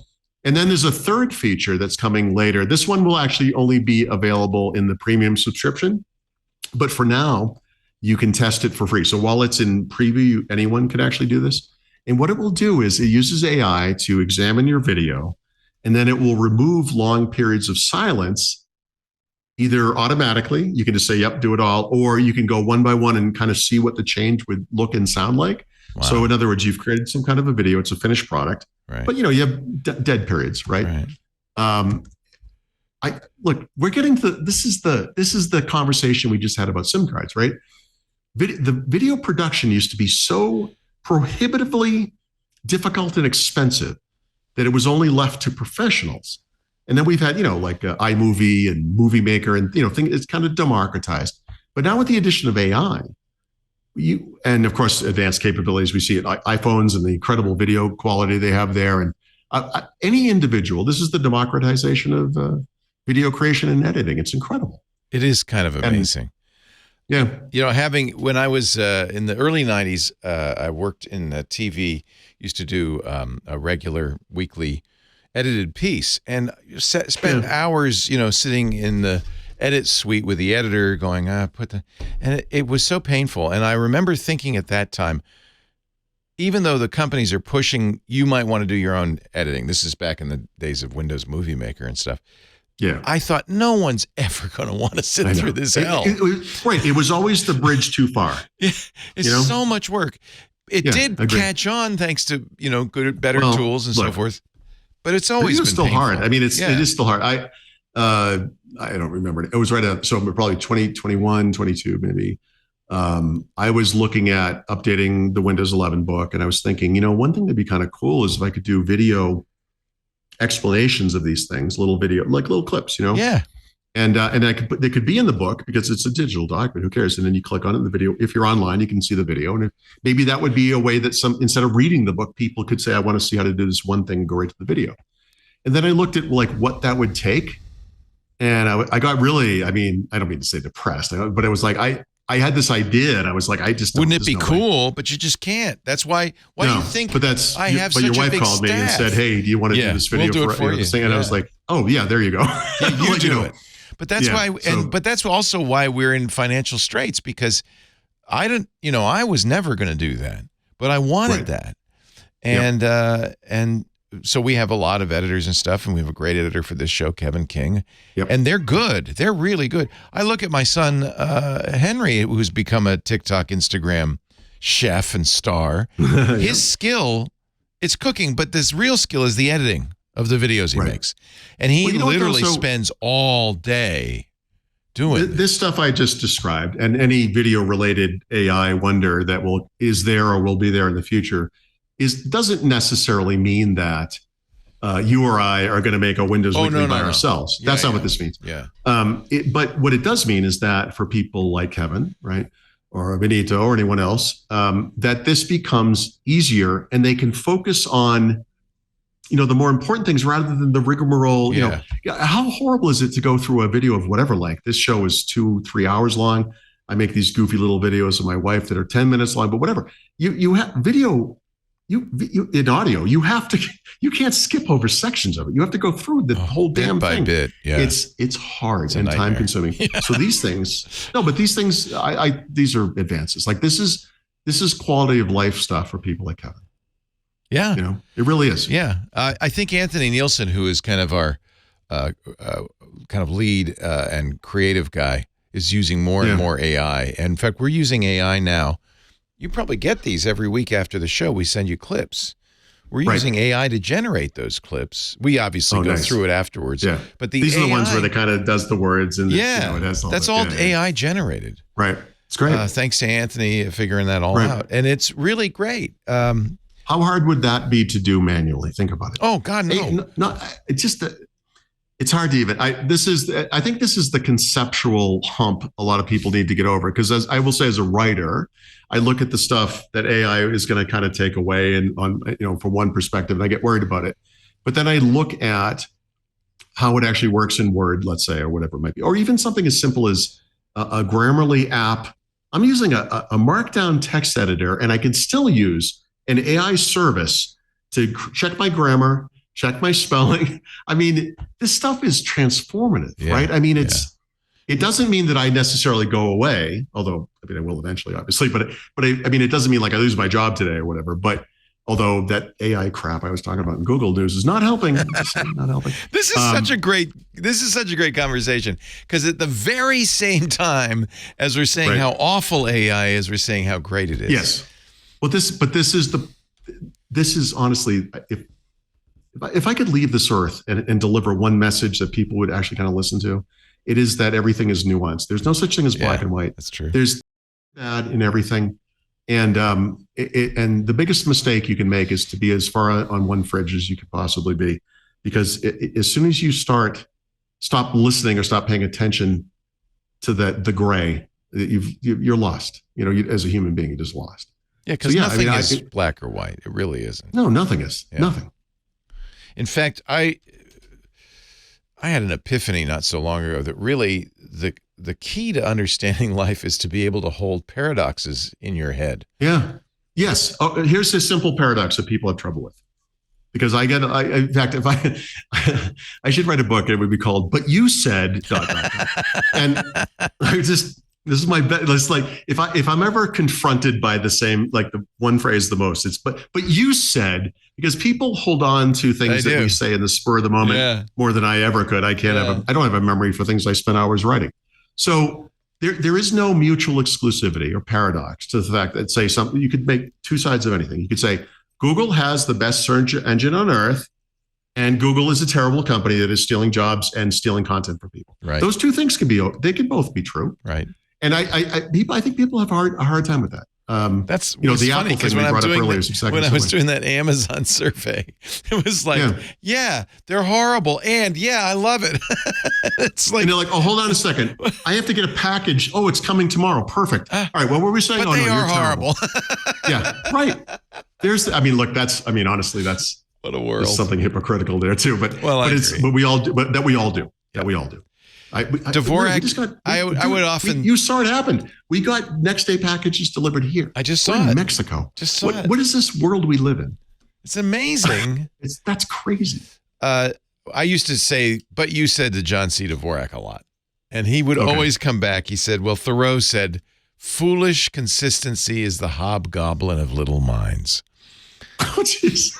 I love it. And which is honestly a way to say, I guess if you want to be pedantic and never learn and then change your opinions, then I guess you could be that person. Yes. But don't be that person. Don't be that person. And I learned from John. Yep. All right. Let us all learn from John. Yes. Honestly. Something. Let us take a little tiny break. And I am still waiting. You think Richard, let's check the Richard. I think in the next 10 minutes, he's going to appear like a genie out of a bottle. Right. Listen, you know how we've been doing this for 15, 18, whatever number of years. You know how dedicated I am to this. I think you know that I literally book every trip I take around this show to make sure I don't miss this, right? I'm dedicated to this. But let me tell you something. If I had to fly home from Europe, be home for a day, and then fly to New Zealand, and I got in late and I had to drive 2.5 hours, guess what I wouldn't be doing right now? This show. I'm sorry, no offense, but that's maybe where I draw the line. I think that's fine. And Richard he's dedicated in a way that, and maybe he has an energy level I don't have. I don't know. But I want to correct myself. It is Ralph Waldo Emerson who said, foolish consistency is the hobgoblin of little minds, adored by little statesmen and philosophers and divines. This is the people who refuse to change their opinions when confronted by evidence to the contrary. That's right. Right? They're consistent, but they're also foolish. They're consistently stupid. Is what they are. All right. More to come. You're watching and listening to Windows Weekly. Paul Thurrott, Richard Campbell on the road, but soon here. And we move on now to our AI segment. Wait a minute. I know. Wait a minute. Well, you know what? Look, here's the thing. So there was a period of time last year. You probably don't remember it. It came and went in a flash. But we talked a lot about Activision Blizzard. Oh, yeah, that. Yeah. And that was and it will come up again. In fact, it will come up today, but not to that degree, right? I mean, at some point, Activision Blizzard is integrated into Microsoft, and whatever happens. AI is a little different. This may be so big that there will be a point in time where people who don't today remember that Apple was once called Apple Computer, by the way, because that's all they made, and now is not. That is a gigantic, much bigger company that makes all kinds of different things. That Microsoft might be best known as being like the Copilot company, not the Windows company or whatever people still think about. Wouldn't today, right? that be interesting? Yeah, that's really interesting. The Windows thing is already a little past its prime in the sense that Microsoft's cloud-based businesses outstrip Windows by a factor of 5, 10, 20, I don't know. It doesn't really matter. But the thing that people like me can take a little bit of solace in is that that cloud computing infrastructure, This is all built on Windows, guys. It's Hyper-V. It's, this was all Windows technology. So that's nice. I mean, that's nice for me. It's like people are excited that Linux is in Android. It's like, see, Linux won. It's like, yeah, it's not. I mean, I see what you're saying, but not exactly, right? Right. But Copilot, it's Microsoft for years, Bill Gates especially used to do this, would always talk about betting the company. And he'd be like, yeah, we're coming out with Clippy for Office. We're betting the company. No, you're not. You're not. You're not doing that. That's not true. That's hyperbole. You're just talking. Yeah. But Microsoft has never, I don't think, explicitly said we're betting the company on it. But here's the thing. You can see by not what they say, because that doesn't mean so much, but what they do and the money they spend, they're betting the company on this. There's no doubt about it. Not that Microsoft would not exist if this failed. It would still continue forward as some kind of a giant Oracle type terrible company nobody cares about. But they wouldn't be the number 1 or 2 biggest company in the world, and they wouldn't be on everyone's mind. It's interesting. Yeah. Because they're making the right choice, I think. Meta bet the company on VR and is now regretting it, is switching. Apple is a little late to the party, still thinks VR is going to be... Richard is setting up as we speak. Oh, I love Richard. All right. So I would never do what he's doing. Continue on while he's not here. Yeah. And you have the chance. Yesterday, I guess today, was the 1-year anniversary. Actually, I think it was 2 days ago. Whatever. We're roughly at the 1-year anniversary of the day that Yusuf Mehdi stepped out on stage and talked about it, what at the time was Bing Chat, which I think we can all agree was the stupidest name and market forward, whatever. But anyway, they course corrected on that. So here we are 12 months later. There was a lot of promise, a lot of announcement, but there have also been a lot of actual product releases, and maybe more important, a lot of product updates, right? All along the way, the core capabilities of Microsoft Copilot have advanced again and again and again. They've shipped actual shipping subscription service products like Copilot Pro and Copilot Microsoft 365, and there are going to be many more to come, Dynamics, et cetera, all over the place. They have their own little milestones. They talk about, 5 billion chats, 5 billion images created. I'm going to put this in air quotes because it's nonsense, but sustained growth in Bing and Edge share, not really, right? I mean, not really, but okay. But the fact of the matter is they've created something, I think that actually, it's kind of weird to say, it feels sustainable, like it feels real. And as more and more competitors arrive, as they would, and the OpenAIs of the world, Google, of course, right? Amazon, eventually Apple, eventually, with these companies are all going to steal share to some degree. But Microsoft's historic advantages, first with Office productivity software, which they turned successfully into services, and then with cloud computing, I think gives them an edge that, pardon the pun, that their competitors just can't duplicate. It's rather astonishing. And so, this past year has been, if AI hadn't happened, I keep saying this, like I would have done an end of year recap where I would have talked about all these things, big and small, that were big deals, like Activision Blizzard, $69 billion, whatever it was. Big deal, right? There's a lot of little stories, lots of themes, lots of kind of interesting stuff that occurs in any given year, I guess. But last year, it was AI just blew it all away. It was like AI, and then there's a little 1 pixel size thing on the corner for the rest of it. It really doesn't matter in some ways. AI is everything. AI is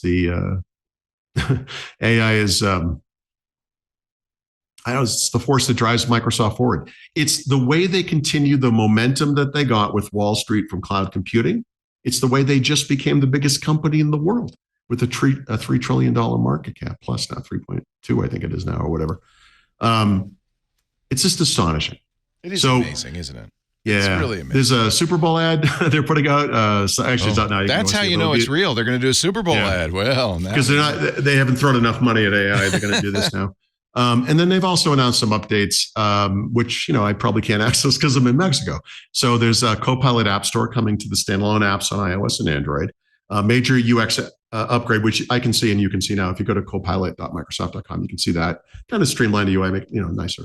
Inline image editing, meaning the way these things work today is if you use Copilot's generated image and you look at the image, it kind of pushes you off to Designer, what used to be called Bing Image Creator. Now you can do it right there in the chat interface, and you can, change the image, tell it to take the tree out or add the thing or whatever, is make it, a different aspect ratio, whatever. Although actually you have to pay for that. And then, that feature I just mentioned is a new feature of Copilot Pro. So when Copilot Pro first launched last month, not just the default, I believe the only thing you could do was make landscape 16:9 images, whereas before, remember, they were square on the free version. Now in Copilot Pro, you'll be able to switch between those kind of things. So I think that's kind of cool. This one I don't quite understand, but the image creator that used to be part of Bing is now Microsoft Designer. And Microsoft Designer is a sort of Adobe Express competitor, Canva competitor, if that makes sense. You go there, you're a small business owner, you make flyers and logos and whatever. They pulled the AI image, the Chat GPT-4, whatever, DALL-E 3 image creation capabilities it's not out of Bing, but it's now technically part of this Designer product. So I think it's probably designer.microsoft.com, whatever. It's a PWA, you can install it, blah, blah, blah. But they're going to introduce something called Designer GPT inside Copilot soon.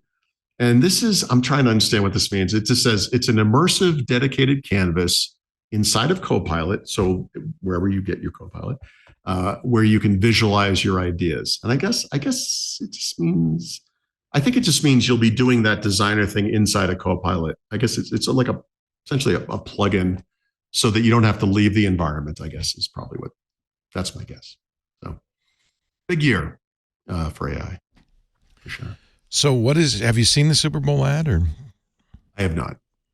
I think I have. Look, I actually like footballs, right? So the Super Bowl to me, I feel like the ad quality has been either declining or we're just so used to it. It's not as interesting anymore. But I do watch the game to see both things, right? And this year, at least, I know you think San Francisco's going to win. I agree with you, but at least it's two of the best teams in the league. It isn't always. No, it's going to be And fun. there are many examples of a horrible team getting in at like 9-7 or whatever, and like winning the Super Bowl somehow. And it's like, this is the problem with one game playoffs. But okay, whatever. We're not here to talk about football, but football, the Super Bowl is football and this stuff, So I'm just saving it for that. I'll just enjoy it. Well, I won't show it. You can if you want to. Close your eyes. Okay, it's okay. No, I don't know. Will they take us down if I show it? I don't even know. It's an advertisement. You're advertising a Microsoft. If anything, you're selling out. I feel like that's the case, but golly, I don't know. These guys, they're so funny on the old YouTube. All right, well, I'll just play a little bit of it. How about that? All right.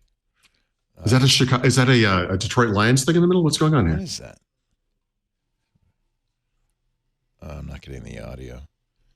Well, that's probably good. They won't take us down. But this is going to be a Super Bowl ad. I think it's intriguing. I've never seen it work that fast, by the way. I'll just throw that out there. They're just cutting that part out. Yep.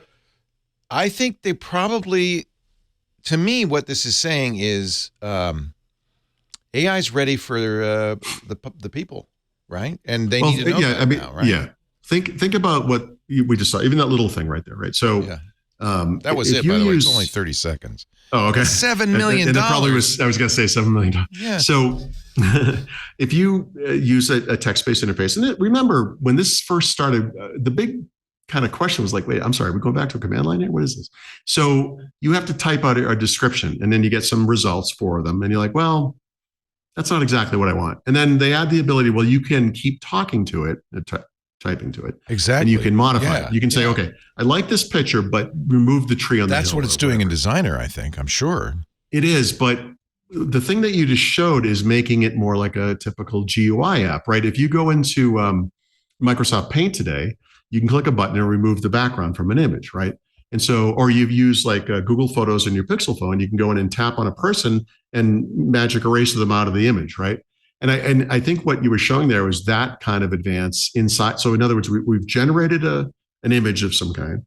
Maybe it's not quite what you want. So now you can go in and actually tap on stuff, and maybe you can move an item around or remove it from the image. Like, this is perfect, but I didn't want that one guy flying in the sky or whatever it might be. So that's what that looks like. That's to what me. Google's been showing for years, with their Pixel ads. Right, I guess maybe that's what people want. That's what they think of AI being useful. Right. And by the way, that's Apple's position is, you don't want a chat thing. You just. But I think they're right about that. Yeah. You just want us to help you fix your pictures. a year ago, I wrote this thing called "This is Windows 12," and it had whatever. This came out of the conversation we had at the time whether Windows 12 would require an NPU, or maybe there would be features in Windows 12 that would require an NPU, or maybe those features would just work better if you had an NPU. That kind of thing. It was just kind of a debate at the time, and I sort of saw this kind of thing kind of happening, right? Like this notion of I actually, before Stevie Patish said that thing, I had this notion of like, it will be this thing over here on the side, that kind of helps you do the thing. And like this, like a helper, like we had not like Clippy, like a thing, not annoying with, I can't think of his name, that horrible comedian's voice, Gilbert Gottfried, but something that would be truly helpful. Like what, when you think about AI and how it could improve like Windows, it's hard to find little individual tasks where it makes a lot of sense. But if you think about Windows as the platform where you run the apps, maybe this thing runs as an orchestrator where you tell it, I want to do something, right? Not just make an image like with a unicorn, but I want to create a flyer that has these elements, or I need to communicate with a group of people that's sort of a newsletter, whatever it might be, that it could say, okay, you're going to use this, or I'm going to use the system will say, I'm going to use this for this. I'm going to use this for this. I'm going to use this for this. And we're going to spit something out. And Windows, you didn't use a part of Windows to create any of those things, but Windows was the thing that orchestrated it, right? And then when you see that final element, you can say, okay, this is good, but I need it to be this instead or something. And same thing, we'll just go and use all the elements. And I think that's, we're good. It's here. Like This is happening right now. The notion, like, the thing that's weird about Copilot in Windows is that the notion of a sidebar is going to be out of date so quickly, we might wonder why they even bothered. I think apps are just going to catch up. That the real value of Windows in this equation is that orchestrator thing I was talking about, which not a unique idea. Well, I did write this last February, but this was the thing that Stevie Patish talked about. It was the third of the three models. And by the way, what was the example he used? Does anyone remember? It was Clipchamp.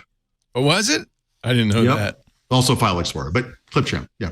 As an example of a new kind of app that did these things for you in the background. And you just don't have to worry about where this stuff comes from. So as you point out, this has been a year. Have you watched the Patish talk again since? I've watched it many times because what happens, so I read a weekly column on Friday where people ask me questions, and I've had to reference it so many times. I feel like I could give the speech up to including the part where he's like, I have to get going quickly because I have to take a flight. I've watched it a lot, and I've never stopped being impressed by the clarity of the thing he described. As we watched him do it, we felt that way. I remember. Oh my God! And it was exaggerated because he came on after Panos Panay, who had tanked in a way that was epic. I mean, even for him. And the contrast was so sharp. Well, in fact, it was like, this is what clarity looks like. Why is this guy not on stage? That was the talk that was the most important. I think so. That was I had never heard before or since have heard anyone from Microsoft or anyone else describe this as clear. And does it hold up a year later? Does what he talked about hold up? So it does, but I guess what I'm kind of working toward here is like, step one is a sidebar. It's a side-by-side experience. It's a Copilot. But I actually think we're going to move past that very quickly, at least visually, because we're not going to need this thing on the side unless that's how Microsoft does the UI for the orchestrator, because that stuff's just going to be built into everything. Richard, you're an insane person. He's here, ladies and gentlemen. He's here. I'll tell you what, while we push the buttons to make Richard appear, we'll take a little break. I'll talk about Club Twit, and then Richard Campbell will join us just in time. I had prepared my own brown liquor pick of the week, but I thought that was a bottle of bitters. We were going to do the Leo's bitters pick of the week. There he is, ladies and gentlemen. Bitters. Richard Hello. Campbell. Hello. So I was.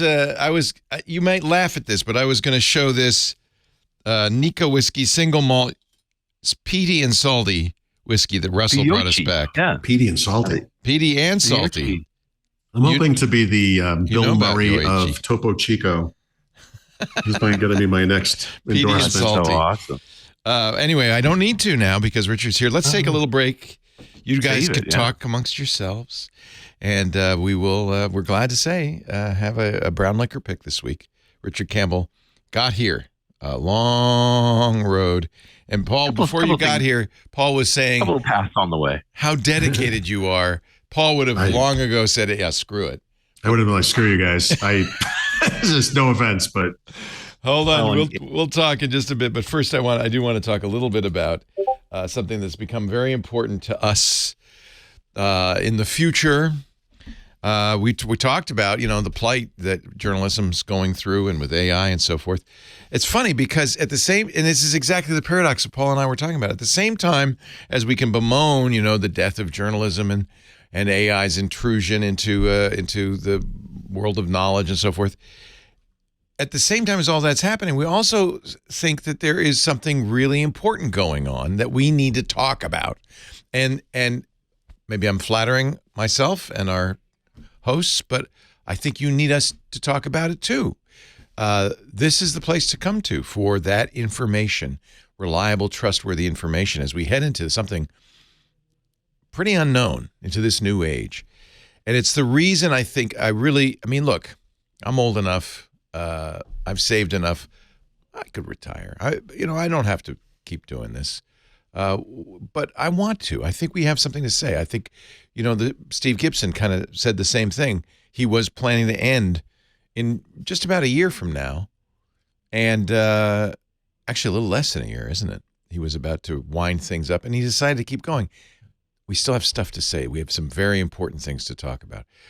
But we need to do it with your help because, frankly, there is a crisis right now in funding journalism and funding the kind of things we do. Advertisers just, they seem to have moved on. They want to do influencers. They want to do YouTube. They're going to Google and Facebook. The audience is getting more fragmented. So we need your help. If you do watch or listen to our shows and you care about what we're doing and you want us to keep doing it, you need to vote, basically, with your dollars. It's not a lot, $7 a month. You can do more if you feel like it. And because we know a lot of you can't afford that or don't want to spend that, I promise we're going to continue to offer free stuff. But the good stuff is going to more and more be for the club members. Club Twit is ad-free versions of all of our shows. More shows now than before that are inside Club Twit, behind the wall. Like iOS Today, they've moved that behind the wall. Home Theater Geeks, Scott Wilkinson. Paul does that great hands on Windows. Lots of Clipchamp stuff there. Micah does the hands on Macintosh. All of that is part of your club membership. My personal feeling, the best part of the membership, well, that stuff's pretty good too. But I love the Discord. I love hanging in the Discord. It's a great hang. It's a social network that's more than just chatting about the shows. It's chatting about everything we geeks care about. And there's a lot of good stuff in there, including we have our own Minecraft server. We have our own Midjourney server. We have lots of conversations about AI and about coding and all sorts of stuff. And there's the Twit Plus feed with additional content that we don't put out. I think that this is worth it. We're really trying to make it worth it. And we hope we're worth it to you. If we are, twit.tv/clubtwit. It would make us very happy. Twit.tv/clubtwit. Thank you very much in advance for your support. Now, let's turn the mics back on so you guys can talk again. To Richard, my voice thanks you. Yeah, you've been talking too much, I'm sure. And I don't know that it's even on topic, but really there's this, you're looking at how poorly the influencer marketing thing is going for folks. Oh yeah. Advertisers are getting burned, but you figure, we started Don and Rocks back in 2002, which was before the word podcast even existed. Like, we've been through all the incarnations of this and we're still doing the thing. Right.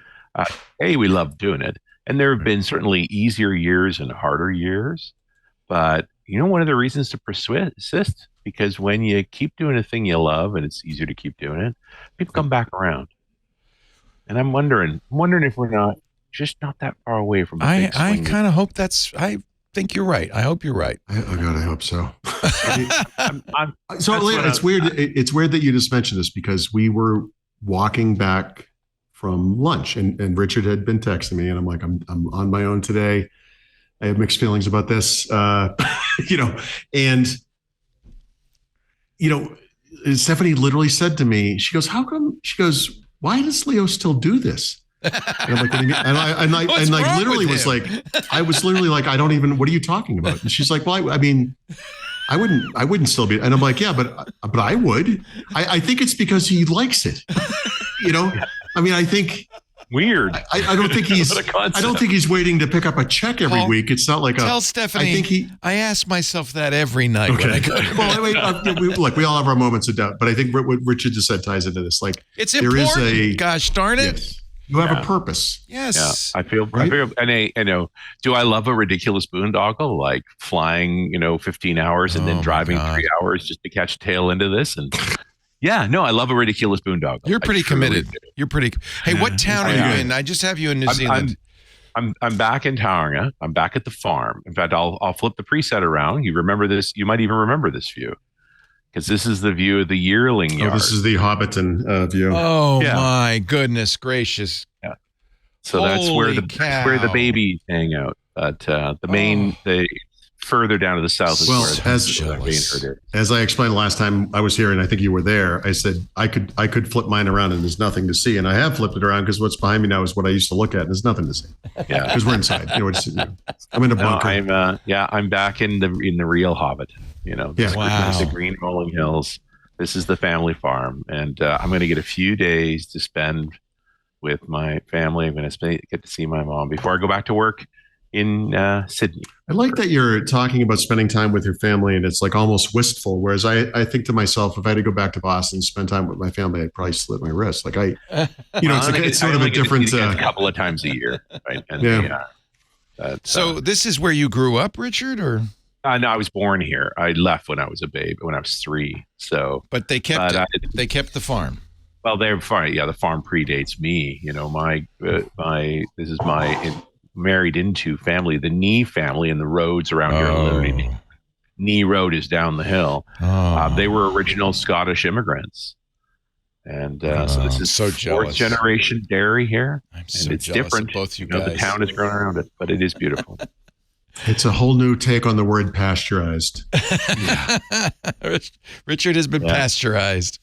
My uncle Graham is in his middle 80s, and he still hikes down to the milking yard every morning, and he scoops a couple of quarts of raw milk out of the vat and downs it, and then walks back up the hill. He'll take a nap after that. Running of the farm. Take a day off after that, so good for him. Yeah. Mel and Janelle run the farm now, so it's all good. It must feel good though. You must have a kind of almost a sigh of relaxation when you get there, idea. Right? And as soon as I turn onto Ohuiti, which is the Ohuiti Settlers Road, and realize part of my family were the Ohuiti settlers, right? So there's something. I passed the spot where I was born. I was actually born in a house, but the house is gone. It's a townhouse development now. Oh, jeez. No, and it's sad. There's something in my bones here. This is very, very much feels like home. I don't think you've been to the Coast Place, Paul. We're not suffering there either. Yeah, but they're very different from each other. You do like remote places. You do, yes. And now with the internet, he's a wise man. You can be anywhere. Does it really matter? You would miss this, Richard, but we were just talking about various technical advances that makes different things possible. eSIMs in foreign countries and low-cost connectivity, yada, yada, yada. Those same advances are what enable you to do what you're doing right now, but also to be living where you're living right now. Otherwise, it wouldn't be able to do the same things. Yeah. It would be very different. I have great concerns with Elon Musk these days. I don't think I'm the only one, but that 5,000 satellite network with its multi-laser beams, like it literally is an episode of The Spy Who Shagged Me, but it gives you 400 plus megabits per second. So anywhere what's beautiful in the world. About that is that also ties into that nuance thing that you missed, where not everything is black and white. So he's destroying the night sky for everybody, but connectivity. So you're on Starlink now? No, I think we've got Starlink back up here. They've got fiber. Okay. But you are on Starlink when you're in BC. On the coast, I have fiber and Starlink as well. Wow, you're well equipped. Yeah, now we've got all the things. Anyway, what were we talking about, Paul? We're talking about AI. We're in the AI section. Yeah. So the next thing was the Arc browser. So we talked this, again, we got ahead of ourselves a little bit, but sometime between last week's show and today, the folks, the browser company, had their big event where they announced 3 new features, all AI based, for the desktop version of the browser. One of which emulates that Browse for Me feature you were just showing off with the mobile version of the browser, or the mobile app version. And this kind of interesting ethical debate over, okay, this is really good functionality. This is what people want. I just want the answer to the question, whatever. But now we're not driving traffic to the content creator that maybe answered that question in the first place, kind of a thing. So it's okay if it's a fact. What day of the week is Tuesday, is April 13th, 1987 or whatever. Nobody owns that information, but kind of if people haven't seen it, I actually think the video they did was a little, I know they're trying to I couldn't make, bring myself waves. to watch it. Which is ironic because I'm very interested in the content. It's a little too much personality, yeah. I think is what it's not my thing. I don't mean to disparage them or what they're trying to do. By the way, my website made a little appearance in there because the guy doing the demo, the CEO of the company, showed my review in his browser, so, which is interesting. They never reached out to me, dicks. But anyway, that was, nice. That's nice. cool. No, that was cool. That was cool.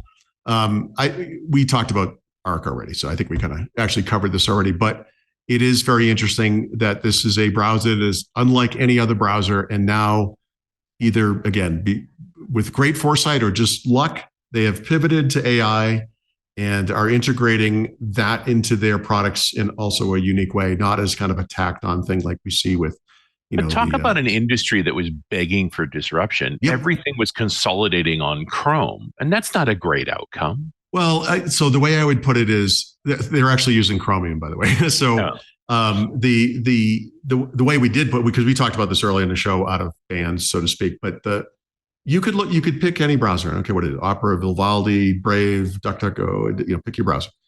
It looks like every other browser. It looks like browser. You could hold up a picture of Netscape in 1996. You've got an address bar, buttons for navigation, and a big space for the web page. Browsers have not changed. And you're right. I think it's not something I would have come up with independently, right? But now that I see what they're doing, in a Monday morning quarterback kind of a sense, I agree with you 100%. Yeah, this is the browser. I mean, when Windows 7 was still an ongoing concern, Steven Sinofsky told me, and probably the world, that the biggest app, the most frequently used app on Windows was Chrome. And it was bigger than everything else combined. And that when you factored in all other web browsers, including Microsoft's, it was almost like the rest of the world didn't exist. That it was 10 or 15, I don't remember the exact number, but it was a really tiny percentage of app usage that wasn't web browsers. And that was part of the reason behind this web-centric Windows 8, get rid of the Chrome and let them show them the content kind of mentality. It all came up out of the web. Like, how do we leverage and, Sinofsky, extinguish the underlying technologies that we are inspired by because of what we've seen out in the world. And we're talking over 10 years ago, right? It's a long time ago, but it's very interesting to move forward. No one has been that transparent about that kind of thing anymore at Microsoft. So we don't know what percentage of apps run on Windows today, Windows 10, Windows 11, are web browsers, nor do we know which percentage are web apps. But I think kind of anecdotally, I think we can all agree that it's a huge percentage in both cases, and that more and more workloads are moving to the web. We just talked about Clipchamp as a kind of not a goofy version, but a really approachable video editing app that is a web app, which is it's a crazy combination of capabilities, right? So the notion that maybe we should pay a little bit more attention to this thing. I mean, even something like Chrome OS, where you can kind of look at this and say, wow, I mean, this company made an OS, a lightweight OS, and, Linux really, whatever, but a lightweight OS built around the browser. Sounds like I'm a hammer, so everything's a nail kind of a deal, because they're all web-based there. But at the end of the day, that thing is very familiar as a web browser, right? It's just a web browser. I think the central genius, we'll see, of Arc is similar. We had this conversation, Rich. I'm sorry. I'm just kind of catching up because I think you appreciate this. Is very much like what Microsoft did with Windows Phone 7, where they really looked at this thing and said, everyone's doing this, but let's actually think about this and not just do something different for the sake of doing something different, but actually try to make something that's better. Well, and everybody else has gone towards the Windows Phone design, right? I mean, at the time when Windows Phone was new, skeuomorphic was the thing, and they, for better or worse, and you can point who was Belfiore or anybody else. It's like who sort of said, eventually this seems silly, and you go for these simpler plans. Material design at Google is the next 2 generations of Metro.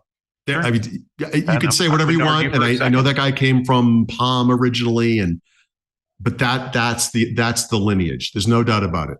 And so, as a fan of this now dead platform, does this give me a little sense of peace or happiness? No, I hate it. But that's the reality. I just think it's fascinating that something as mature as a web browser, something that's so important, like literally, arguably more important than anything else, a computer or even a phone, although I know apps are huge, whatever. But those apps, I mean, other than the artificial restrictions that Apple has put in place, which overflows into Android, because Android and Google would have gone in this web app direction, but they, people want to make apps that run everywhere. So they use cross-platform, Flutter, React, whatever instead. I think it already would have taken over the world. So here's this little company. It's, I don't know, 6, 8 people or something. It's tiny. And they're thinking differently about this. And not just, like I said, not just different to be different, but let's step through this. Like, how can we make this better? And, there are complexities to it. That was one of the things I talked about. Well, and one of the things is Chromeless, which is hilarious considering the name. I know. Yeah, exactly. Yep. But I remember when Chrome came out as the less chromed browser compared to IE. Yep. That's right. I mean, honestly, so because I've been writing about this security stuff lately, I have Chrome. Actually, it's this computer. This computer, no, it isn't. I'm sorry, it doesn't matter. I have Chrome configured as my default browser, but also my default for other things. I'm using the Google Password Manager. I'm just trying to understand these configurations. And, compared to Edge, Google Chrome is like a bicycle compared to like a 757 cockpit or whatever. Yeah. It's not, there's some stuff, but it's not overwrought. But yeah, there's a lot of stuff. Still pretty cluttered. Then you sit and look at Arc and it's a different league again, right? It's a different, my God, it's from a different planet. I mean, the thing that frustrates me about this whole thing is this could have been Edge. Yeah, this was Edge. That was the promise. That was one of the points. I would say Edge, Google obviously added function. Okay, they whether you consider that bloat or not, we can debate. But one person's functionality is another person's bloat, right? Like it's a natural iteration as we keep adding features and this is so bigger diversity and can never take anything out because I did a set of over the course of 3 or 4 years did 2 studies about Microsoft's signature PC program. And the key takeaway was that 9 out of 10 people agreed that a clean, minimalist computer with no bloatware, crapware was ideal. And that the other 1 out of 10 was this guy saying, I just like more stuff. The more stuff, the better. Yeah. Well, and then you go look at Word and say, like, how many more stuff people do you have? I know. So look, there's something for everyone. We also, not to keep recapping the show for you, I'm sorry, but we were in the discussion of web browsers. I mean, it came up like Vivaldi as an example of a product that it's fine and can be configured in a way that is pretty ideal, but it's also very complex because there's so much stuff. And I think it just appeals to a certain type of person, where someone like me might look at, Brave, which doesn't do almost any UI work. In fact, in the past week or two, there's a small visual change to the way that pinned tabs appear now. And I have to tell you, it's a little off-putting to me because like the UI never changes. And I'm like, oh, wow, what are they doing there? There's something for everyone, right? So yeah, you're right. One man's garbage is another man's treasure. There you go. Yeah.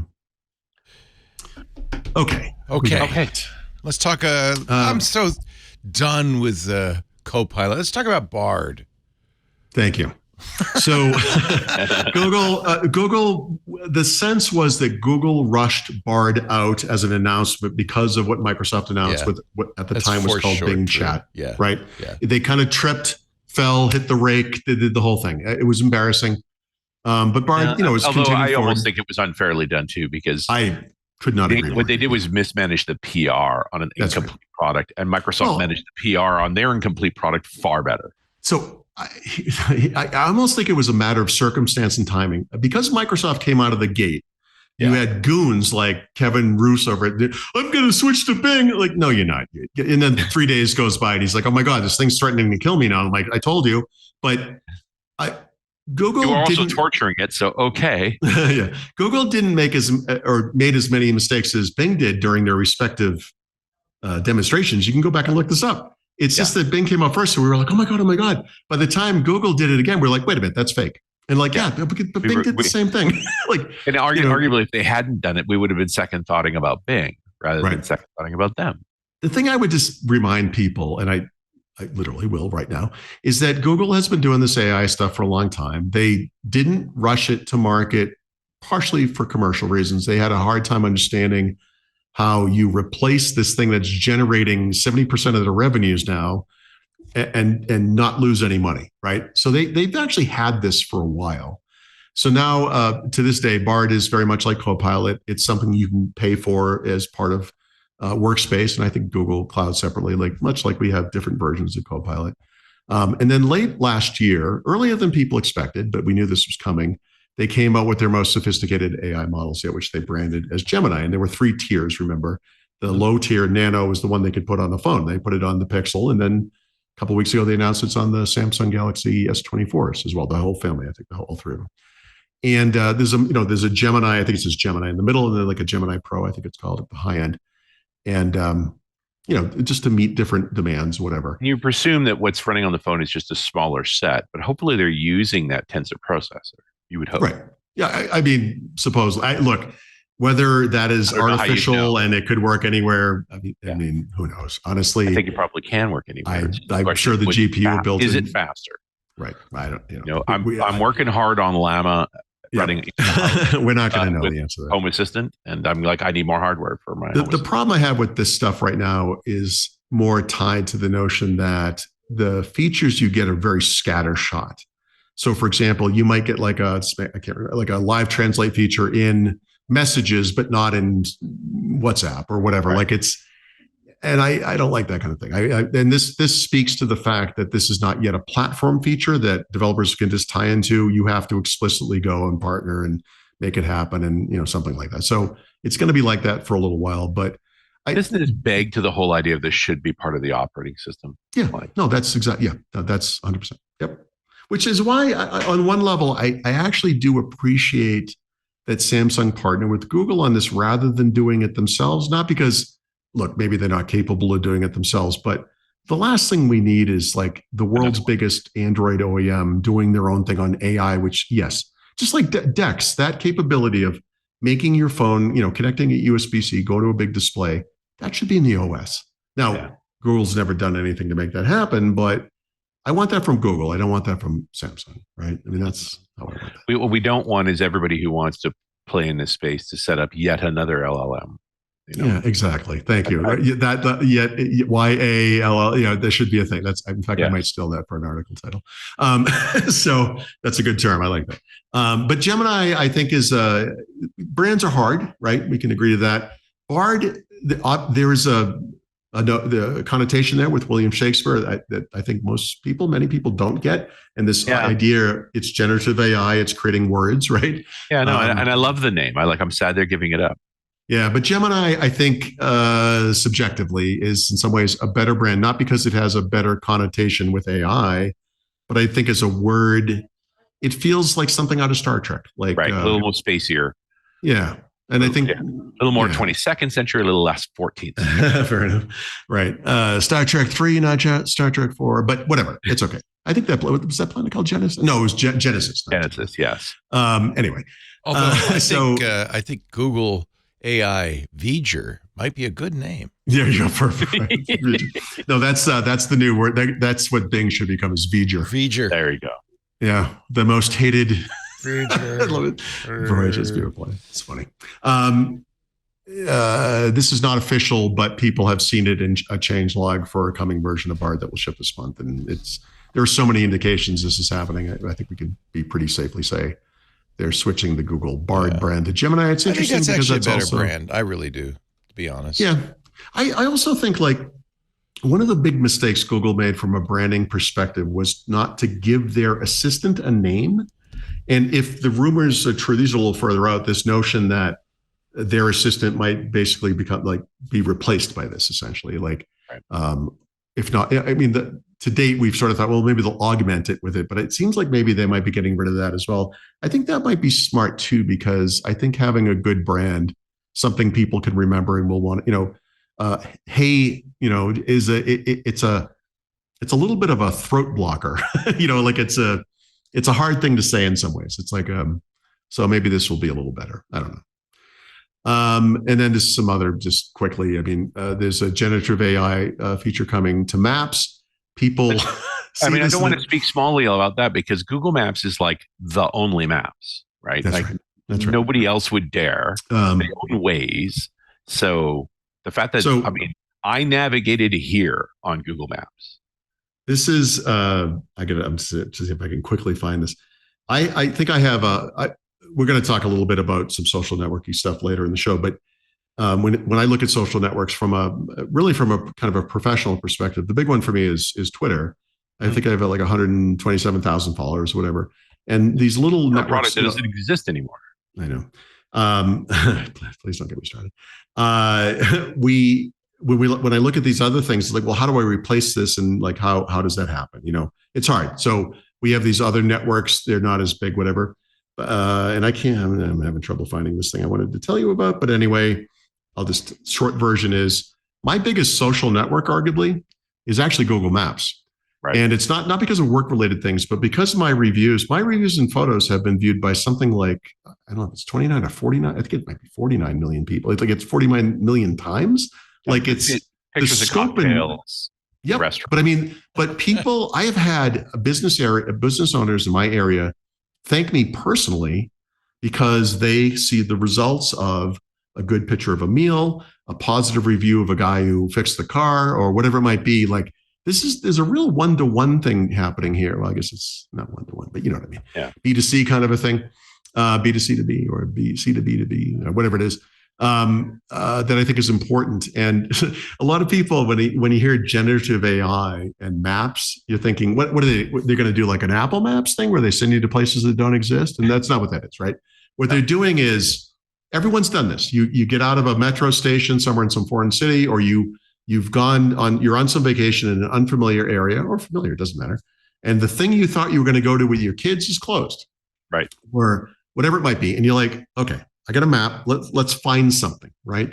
And finding something on Google Maps is about as fun as finding a show to watch on Netflix. There's a lot of stuff there. Yeah. It's not easy. And if you know everyone gets mad at each other. But navigating it is better. So what this is going to do is use AI. You can say, I'm looking for something fun to do with the kids. Maybe it's action, outdoor oriented, whatever. Boop, boop, boop, and it comes up with answers to that. And honestly, that's a fantastic use for AI. Yeah, so if using a large language model to parse the descriptions of the facilities in an area and that same language model against your request to just have a better language experience. Like there's been language interface or voice interfaces on maps for a long time. You just learn not to use it because it makes you sad. Right, exactly. There's this. We've talked about this kind of review summary thing, which we're starting to see everywhere now. And Google Maps was actually one of the first services I can remember that was doing this, where it's kind of a people said. You see this in Amazon reviews. Like at the top, we'll say people said they really like this product, but this is the downside, or whatever it might be. Like this is a good use for AI. Something simple like I'm really in the mood for seafood, or I specifically want scallops or whatever. That's not so hard, but I'm here with like I'm in a different country. I'm with another couple maybe, or my kids. And we thought we were doing this thing. We were all prepped for it and it's not happening. And that's a little more complicated. And actually it sounds good to me. I would argue that Google is going to have problem with quality of data, because the hamburger shop in Seychelles flooded, and Google doesn't know. Or there'll be people who flood reviews, as they do, and they tilt the scale a little bit, and then you end up in a dark alley in Tokyo, and you're like, "This isn't the sushi restaurant I thought I was going to." Well, somebody's going to be fish, but I don't know. Yeah, someone's going. Yeah, exactly. So, yeah, you'll be swimming with the fishes. Yeah. So, right. Okay. I'm glad it's a logical addition, and I actually think it's an important one, just because Maps is one of you can question many things that Google builds over time. You can't question Maps. Everybody counts on it. Well, okay, so you're right, but I will say you can see the enshirtification of this, because already in Google Maps we've seen this, right? Oh, it's like these square pins that they're paid for. Yes. And you could sort of imagine that these results will also be tailored by sponsoring. Yeah, no, they've definitely damaged their product over time as they tried to make money from it. But this feature has the possibility to actually be beneficial to the regular consumer as well as them. And that's as much as you can hope for. I mean, it's not as good as the ribbon they added to Office, but it's up there, Oh boy, I just trying to think, like, how much of a Microsoft toady could I be? Wow. I think that would be I think I just hit the bell at the top of the scale. Oh, like 17 years ago. On this show alone, I have brought up Clippy, Windows Phone twice, and now the Office. Like, what else? Like, Zune is next. They wait for that. Zune is coming. I talk next week in Sydney. One of them is from Mono to Maui. So I'm doing the history thing. Okay. So yeah. So Xamarin up there too. The enshirtification of Xamarin. Should be the name of a talk. Okay. So I'm kidding. Don't do that. Related to this, Google also launched something called ImageFX. This is their designer / image creator / DALL-E / everything else, right? AI, generative AI image generation tool, right? So, okay, right. We know that everyone's going to catch up. It's also part of unifying together these various AI stores. It's important that Google has for workspace customers what Microsoft has for Microsoft 365 customers, with a commensurate level of less, right? Like, I just think that's important. But the whole point here is, if you're going to go to the trouble of chatting with a bot, it should do all the things. Yes, that's right. Yep. And then Meta, which owns, Facebook and what else? Instagram, WhatsApp, they own everything, I guess. Has announced that they're going to start labeling AI-generated images on its services. A lot of this, I think, has to do with political stuff. Obviously, a big election year. You'd hope so. You don't want them to undermine our democracy like they did in 2016. But you're already seeing these stories of computer-generated voices of the candidates communicating inaccurate, literally opposite message. Like, it's happening. That's right. Yep.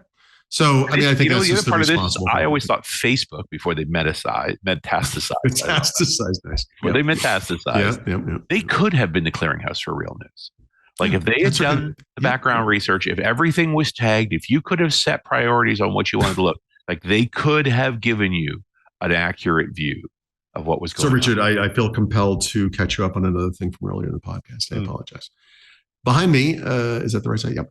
You see a purple jacket that's hanging on the wall. Originally, that jacket was not there. There was a hook. It was driving everybody insane. AI put it there. So my wife came in and put a jacket there. Everyone calmed down, except for one thing. We have been suffering from a never-ending series of memes of what could be on the wall instead of the jacket. That's been ever since. Yeah. My favorite so far was the portal holes with the hot and the cold. Yeah, right? That was a good one. That was a request. I am going shopping for removable hooks for next week's show. I guarantee you there will be more than one hook behind me, and there will be nothing on them. Whatever it's worth, I usually love everything about 45 degrees away. I love the crazy that the Discord brings to this. Isn't it great? I love it too. Yeah. You thought you were the weird one in the room, and then you get outnumbered by them. I do wish you would use your superpowers for good, but I'm just glad you're using them. It's okay. Yes, it's exactly. At least you're exercising them. It's good.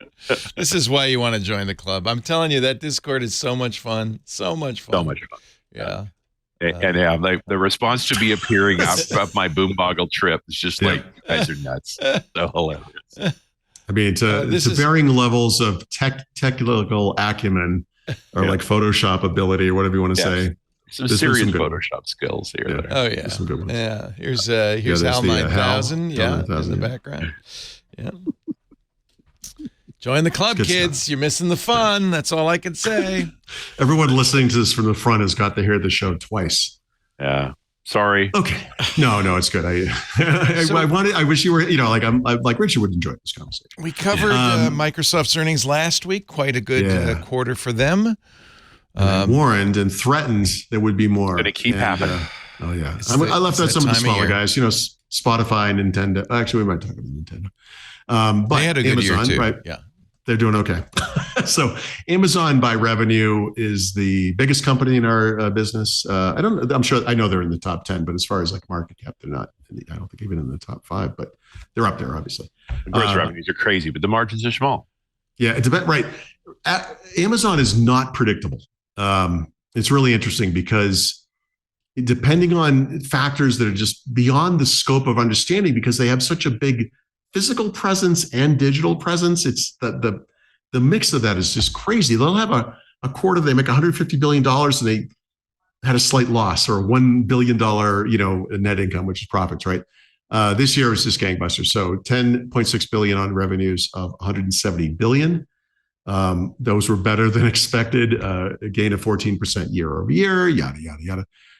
There was one thing I wanted to pull out in here. I think it was related to AWS. AWS revenues were 24.2 billion, up 11.7%. It may not be the first time, but honestly, that didn't strike me as being particularly good. I mean, I know it's up 11%, but if you compare this to Azure or Google Cloud, that's what I'm saying. So if you look at like intelligent cloud, I don't have that number. Of course, I'll bring up the topic, but not be ready to talk about it. That's how I work. I don't think this compares as favorably to, Microsoft's earnings as has been the case in the past, right? So one of the big stories there has always been that, let me just type in this actual thing, Paul. Has always been that Azure growth has been going down, over time, as it would. And those comparisons have not been, I can't find it, I'm sorry, I can't type and talk. That's the problem. Those revenues, as far as growth, have been going down, which is, I think partially explains the AI thing. But Azure revenues, we don't know exactly, but Azure as the primary component probably of that intelligent cloud business, that's been going gangbusters, right? That's their biggest business by revenue. It's they often see the biggest growth. So for this most recent quarter, I finally found it. Sorry, it was 25.9 billion. It was bigger, and that's not all Azure. But the thing is, you got to remember, Microsoft's cloud business also includes a big chunk of productivity and business processes, and a small chunk of more personal computing. But it's not all of the business. But I think it's fair to say, and then as Azure becomes more important because of AI, that just gets bigger and bigger. I would put it. I wonder if part of the problem with all of this is this hobby that these large corporations have now in consuming their actual business units. Yes. They construct these artificial things to hide what business units performing well. And AI is the most artificial of all those kinds. Predictable. Yeah. Right. You can't look at Microsoft and say, okay, then what percentage of this was derived directly or indirectly from AI? Mm-hmm. I don't even have a problem with that, just because there's so many different places that LLMs are showing up inside of the company. Right. But the fact that you don't know how much Azure actually grew, much less how much Office 365 grew versus how Well, we know it as a percentage, actually. But what we don't know is the actual. And again, it's squishy because how much of that is dynamics. They are intentionally hiding weaker business units, and it's not special. Well, okay. This also, is Alphabet. Alphabet exists to conceal the fact that Google only makes money on search. Like that's all that is. Okay, but Microsoft is also hiding profitable and gangbuster businesses because they're legacy. So, for example, it's very possible that their servers business is still fantastic. And I'm not saying it's better than Azure, but that's something they're not going to want to promote. Nope. So they don't want to admit that volume license agreements work well. Yeah, exactly. Certain classes of product, because they want monthly revenue on everything. Well, except that, but again, the proof is in the pudding. In this case, what I mean is the proof is in what Microsoft does, which is turn everything into volume licenses, right? Or subscription services, essentially. Well, they're turning them into monthly subscription services as opposed to annual volume licenses. or there's almost one-time no purchases every X number of years, which gets stretched out further and further, right? Well, and I mean, for a long time, and to this day, if you're buying dev tools for your company, you're buying manually. Right. Still, it used to be called MSDN subscriptions, but they're not. Since we're talking about this is a little off topic, but no, it isn't. It's earnings. Last week we talked about Microsoft earnings. I mentioned that they'd given a specific number for the installed base of the consumer version of Microsoft 365, but not the commercial version. And, every once in a while they do either or. Actually, they usually do the consumer, but often they'll throw in the consumer. And I sort of said, based on what I know about the business, I bet it's somewhere in the 350 million range. It's 400 million. It's actually better than I thought. Nice. And someone asked them about that because I think it came up in the post-earnings conference call. Someone asked, and then the follow-up was like, well, how do you keep this thing growing? And they literally said, we hit these artificial ceilings on those licenses. There's only so many seats we can sell. And, let's pretend, I don't know the number, but back in the 300 million range, they had kind of hit that ceiling. And what they do is they expand the licenses a bit. So they started introducing things like frontline workers, right? Where you have these like less expensive tiers that will generate more seats. And they, as of now, they literally admitted this. That's over. Like there's no more growth to be had there. But I had sort of described AI, like in this case, Copilot for Microsoft 365, as essentially another tier. It's really, I know it's an add-on, but it's another way you don't get more users, you get more money per user, right? Yeah, substantially too. And that's what they said. They said, look, they do have giant overhead for providing that service. Yeah. So here's my prediction. Next quarter or a year from now, whatever it is, in the future, what we're going to see is not the number of commercial seats anymore, because that's not going to change too much. It's going to be the average money they earn per user, because that's going to go up because of AI, right? Yeah. And I feel for organizations like Directions on Microsoft and the other analyst group, because how do you compare business unit over business unit year over year when they literally shuffle the deck every time they move? I would throw myself into that victim pool, if you don't mind. I'd like to be part of the class action, because I write about ththese earnings every quarter, and it is. Well, and you could write about the overall earnings, because the SEC has pretty strict rules about that. No, right? but I'm looking for these same things. Like it's they've literally made it impossible, and I'm not positive. My theory about this is that I don't know who started it, but all these companies are getting vaguer and vaguer and vaguer. And I think they're waiting for some regulator to say, probably the SEC, to say, excuse me, this is not what you're supposed to be doing. But no one's ever said anything. So they just, But the thing is, you don't protest if you don't have the solution. Like, I don't know how you fix this. You cannot tell a company you have to organize a particular set of business. So I didn't talk about this early in the podcast, but I wrote a big article about Mozilla and how they'd come out and complaining about how the platform makers disenfranchise them and the many, many ways they do so. And I made a comparison to Apple and how Apple, people forget this, but Apple used to be called Apple Computer. Right. They're quite a diversified company today compared to those days, and they are also quite a bigger company. But in doing so, I went back and I looked at older Apple earnings reports. Now, there was a time period 3-4 years ago where they stopped. They used to, up until very recently, would say, we sold this many iPhones, this many iPads, this many whatevers. And they would be very explicit about it. Now, they have many more products. Now they're talking growth. Microsoft does the same thing with Xbox, especially, right? They talk growth. They don't talk numbers, because numbers don't look so good, right? This is another example of, that thing happening, because when you go look at Apple's old earnings reports, my God, it's so explicit. Like the only thing I can compare it today is to Spotify, which is a much smaller company. Spotify today is very explicit. We have this many people using the service. This many are paying. This is how much we make from them. This is how much we make from them. And you can see what the business consists of. It's 100% transparent. It's beautiful. Well, and one would argue that's, maybe this has to be a shareholder rebellion, because one of the downsides to doing that is then you get activist shareholders who nitpick business units. That's right. Creates its own. Yeah, what's Carl Icahn doing right now? Is he still around? Yeah. Could he mix the pot up a little bit somewhere? But one would argue that these obfuscation strategies are about managing investor relations, because it just gives them nothing to complain about. You don't know. And it worked, right? Part of Microsoft's, this is the 10 plus years of endless cloud, Azure, got them to the second biggest company in the world. Yep. and not talking about these legacy businesses, which no one who is investing in this company wants to be reminded of. We Yep. want to hear about the future and the It doesn't matter how many potential- billions those business units are making. Yep, no one cares. He wants to hear about it. That stinks. So Anyway, you still I'm sorry. comply with the reporting rules while obfuscating the business. Hey, if you So this it just speaks to the reporting rules are actually about PR, right? They are the investor relations story. Okay, so I have to be honest. I actually don't know what the legal requirement is for these companies, but based on how I've seen things go, they are probably adhering to the letter of the law or regulation, I guess, but not necessarily to the, we're doing this for a reason. The idea is your business consists of these components. They are all performing to some different level.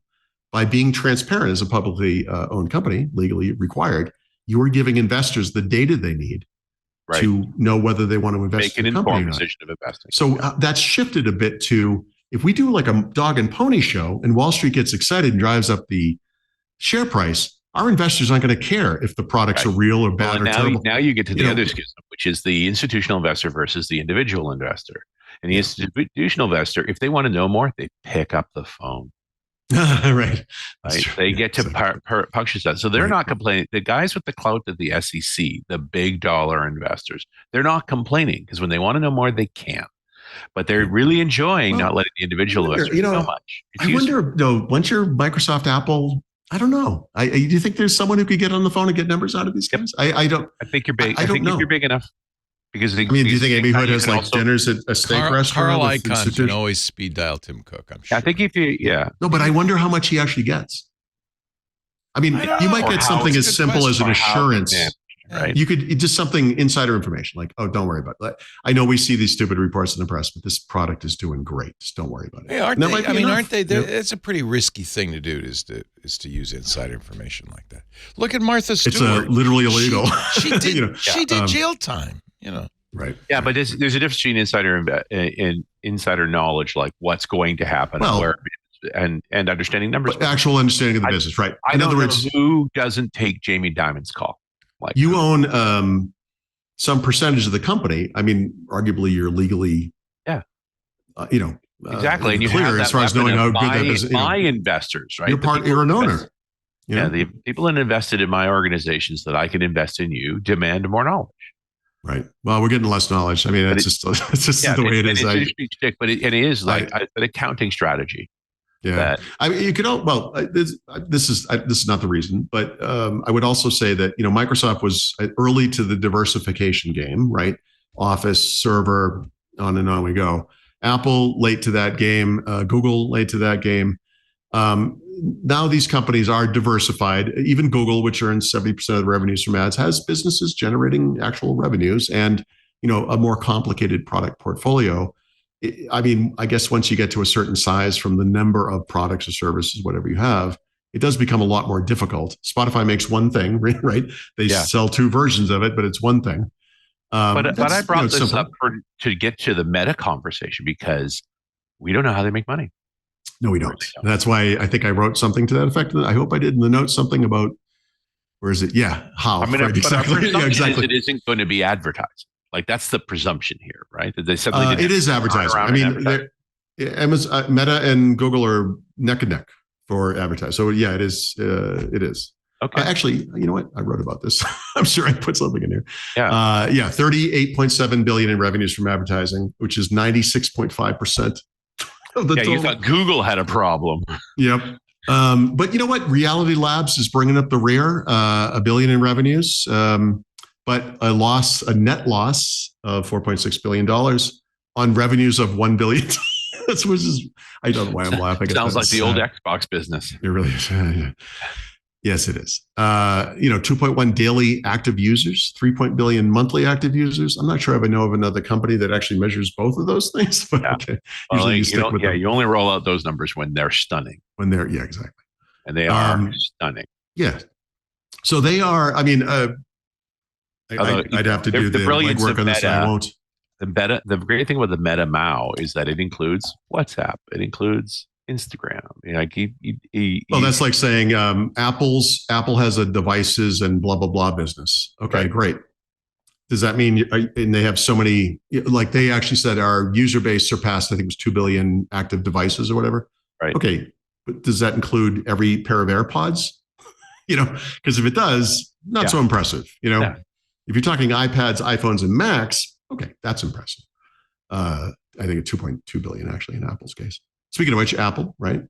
Not doing so horribly. Although interestingly, you hear these numbers, almost 40 billion of net income on revenues of almost 120 billion. You're like, geez, what could you complain about? Well, here's the problem. Those revenues are flat year over year. They didn't grow. Yeah. That's a problem. And that's why Apple, which has to date had nothing to say about AI, is suddenly talking about AI, baby. They don't want you to think about that. They want you to think about what's coming in the future. Coming new. And this is going back to Uncle Satch's great move with the AI thing last year. Just as cloud revenues were starting to flatten, you think? Oh, the timing on that is exquisite. And look, let's face it, whatever anyone thinks about Vision Pro, that's not going to be their next growth engine. So but it's a great distraction too. It's nice to see people lining up for Apple products again like that. If you're that PR team, you're happy. Look, they have a huge and healthy ecosystem. And Leo mentioned this early in the show. They'll get the UI on this right. We were talking about the goofiness of having to go to like a text-based interface to get stuff done with AI and how that's starting to transform a little bit. Today, Richard, there was an announcement from Microsoft about the 1-year anniversary of the Copilot stuff. Right. And one of the new features, which is in a Super Bowl ad, is that you can kind of take a picture that it generates and then click on things to say, not this, or move this here. And rather than having to type that correction, which can be very lengthy. And I look, my kids didn't learn how to type in cursive. I mean, I think most people can type on a keyboard on a phone now better than they can on a real keyboard. Right. So it's Apple will. That's where Apple's contribution, I think, will be. It will be in the user experience of AI. We'll see. Let's see. I'm excited. It is interesting. Yeah. So that's okay. That's everybody. All right. Let's quickly do some Xbox. We're running out of time, so we want to make sure there's room for brown stuff. Okay.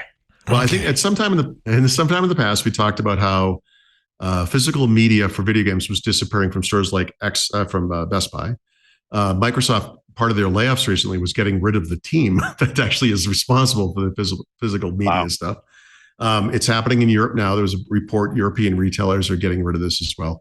Nintendo earnings are later in the show here a little bit, but as part of that earnings, one of the little figures or facts they pulled out of their earnings report was the percentage of people buying software digitally versus in physical format. It's over 50% digital now. So even on a system like that, where it's not the future, it's the present, right? So no big surprise. Well, and if it's happened to Nintendo, everybody else was ahead of them. Nintendo moves slowly on this sort of thing. And their audience doesn't care. I mean, they're kind of the Apple of the video game space, I think, in some ways. It's kind of a contorted comparison, but just live with it.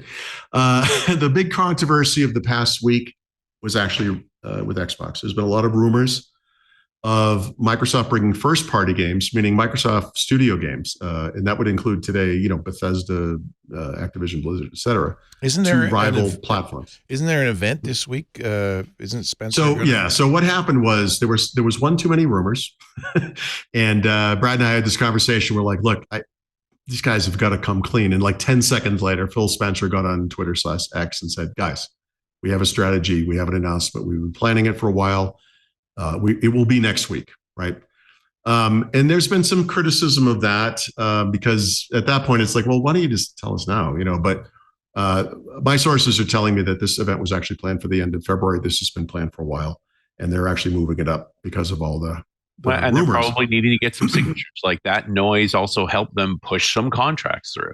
Yeah, I think what had happened was, the way these rumors happen is that Microsoft can keep a secret sometimes, but once you start expanding the group of people who know what you're doing, because you're talking to partners, news gets out, and suddenly it's like Halo's coming to PS5 or the new Indiana Jones game or Starfield or whatever the thing might be. Yeah, the noise begins. But now you get the lagger. So now you move up the event date, and then you also go to the guys who are dragging their feet. It's like you're going to miss it. If you don't sign, it almost doesn't matter. Like it becomes beneficial for Microsoft too. So two things to this. One is, when I think about what Microsoft could or could not be doing, or could or could not be talking about, I don't care about this in the slightest. Yeah. As an Xbox gamer, this does not impact me at all, except in a positive way, which I'm going to get to. Ask me how the PC master race feels. Okay. What I care about is, you spent $69 billion on Activision. What are you doing with it? Come on. It's February. So I actually think this event was mostly about that. And my guess was, I'm just guessing, I'm projecting here, but my guess is they were going to pull up and one more thing at the end of it and say, oh, and one more thing, we're bringing Starfield to PS5. Good night, everybody. And, it was going to be one of those little things. So now everyone's all in a bundle over this. But here's the deal. And it bothers me that there are still people in the world who don't get this. Xbox is not the same as it used to be. Richard alluded to this earlier. The old Xbox, the one that was about a console that lost money all the time, that business could not exist. They, under Phil Spencer, have expanded this thing to include a wide range of products and services across platform, want to do that Microsoft thing, meet gamers where they are. And a lot of gamers are on rival platforms. Microsoft has never and will never make money on a console. Microsoft would be better off not making consoles. If it bothers you that Xbox games are going to be on PlayStation 5 or whatever, you're not paying attention. This is how this thing thrives, not just survives, but thrives. You just as like an individual gamer, for example. I a Call of Duty guy for a long time. Two of the big things that happened in that life cycle were that for the first most years, I would go online and play against people on Xbox. That's all I could play with. But at some point, they expanded that audience so we could do cross-play with, and then I could play against people who were on PlayStation. And that meant the number of people I could play against was 3 times as big all of a sudden. And then a couple of years ago, they added PCs too. Now, of course, with PCs, you have to make sure they're using a controller. Wouldn't be fair if they were using a keyboard and a mouse. But the point is, that benefited even like this notion that bringing a game to another platform, which is sort of this, is somehow going to make things worse for you as an Xbox fan is ridiculous. This is expanding the ecosystem you love. This is like saying, I loved REM until they became successful. It's very, I know we do this. It's human. It's very common. But the truth is, if you love Xbox, this is how it succeeds. Period. Yeah. Xbox is not a console. It was never successful as a console. It is becoming successful as a much bigger ecosystem that targets gamers wherever they are. Cloud services are cool. Streaming is fine. But honestly, bringing those things directly to the console natively is, or PC or whatever the platform, Nintendo, whatever. It's create the umbrella and ultimately own the relationship with the customer. That's really what they're working. That's what it is. And, we'll see what they say. But that's the plan. Okay. We have new Xbox Game Pass titles for February. I don't have to go into that too deeply, but I will say Resident Evil 3. I did play Resident Evil 2 for a little while, got tired of the puzzles. I don't know enough about the series to know if that ever changes or if that's the whole thing. I don't know, but hopefully that changes. I'm going to take a look at it. I've always been intrigued by Resident Evil. I've never been able to take advantage of it, until fairly recently because I was an Xbox guy. And then we have Nintendo also earnings. I put it here just because I wanted to talk about the number of Switches they've sold, right? So this company has now sold basically 140 million of these things. It is the number one selling video game hardware of all time is tied between the Nintendo DS and the PS2. Wow. So they're basically in second place. This is the second most successful video game hardware / Nintendo hardware ever made. This thing should have fallen off a cliff. It is going down, of course. But honestly, they've stretched. I mean, they've done a good job of midstream Switch Lite, Switch OLED. We thought there was going to be a Switch 4K. Maybe that's what the next thing will really be, which is expected this year. But a lot of good, big game releases. This is a thing. Like these guys you just don't see data like this.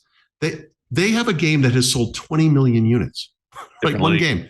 Yeah, 12 million, 7 million. There are 17 Nintendo titles that have sold over 1 million units so far this fiscal year.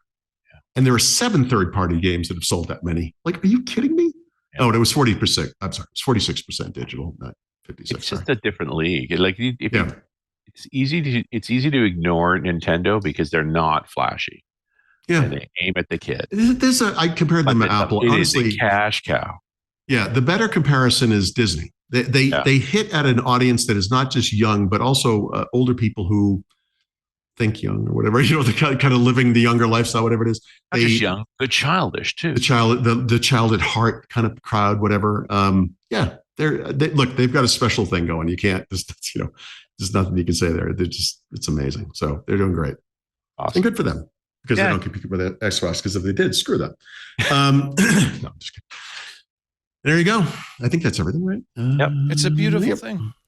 There is a rumor that there's a new Switch coming maybe next year with a OLED screen. I think they're going to big screen, 8 inches, and Hopefully, the big thing they should do is the backward compatibility thing. If they have a forward movement story for existing customers, incredible, it's going to be fantastic. Yep. Not the Nintendo What way. if they started to do it like? I know, but that's the rumor though. They've talked about it. They've said, look, one of our goals is to move these people forward. There's a lot of AI stuff going on now. I don't know if you heard of it, but one of the things is upscaling the quality of existing games. What if a Switch user could take their existing title and have it look better on these new consoles, right? Which is something very common elsewhere. But I mean, Xbox did that. Kind of new to Nintendo. I think that would be huge for those guys. All right, let's take a little time out as we get ready for the back of the book. We are so glad Richard Campbell has arrived, which means there will be a whiskey pick. You're listening to I threw his thing in there just in case I was going to mention the Run-As pick, but let Richard do his own plug-in. You're listening and watching to Windows Weekly.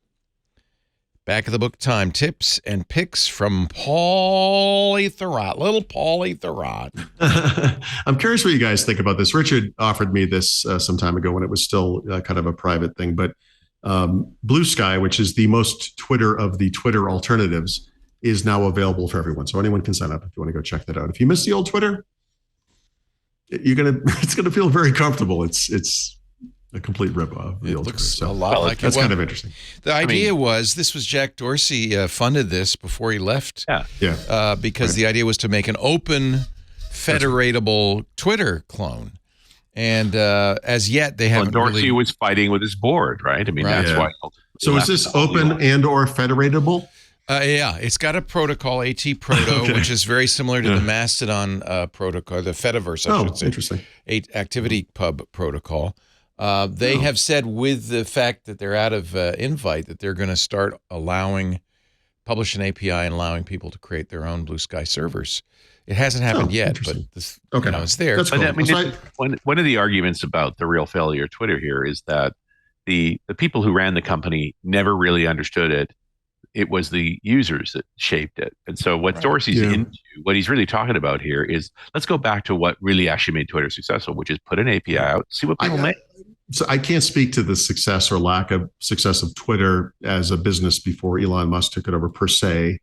But I will say, successful or not, there was something that made Twitter special and also unique. And we've kind of talked about this notion of governments, big and small, having a one place to go and say, hey, look, there's a disaster, or there's a fire, there's a hurricane, or whatever. Now, were they there because the press were there, or were the press there because they were there? I don't know the answer to that.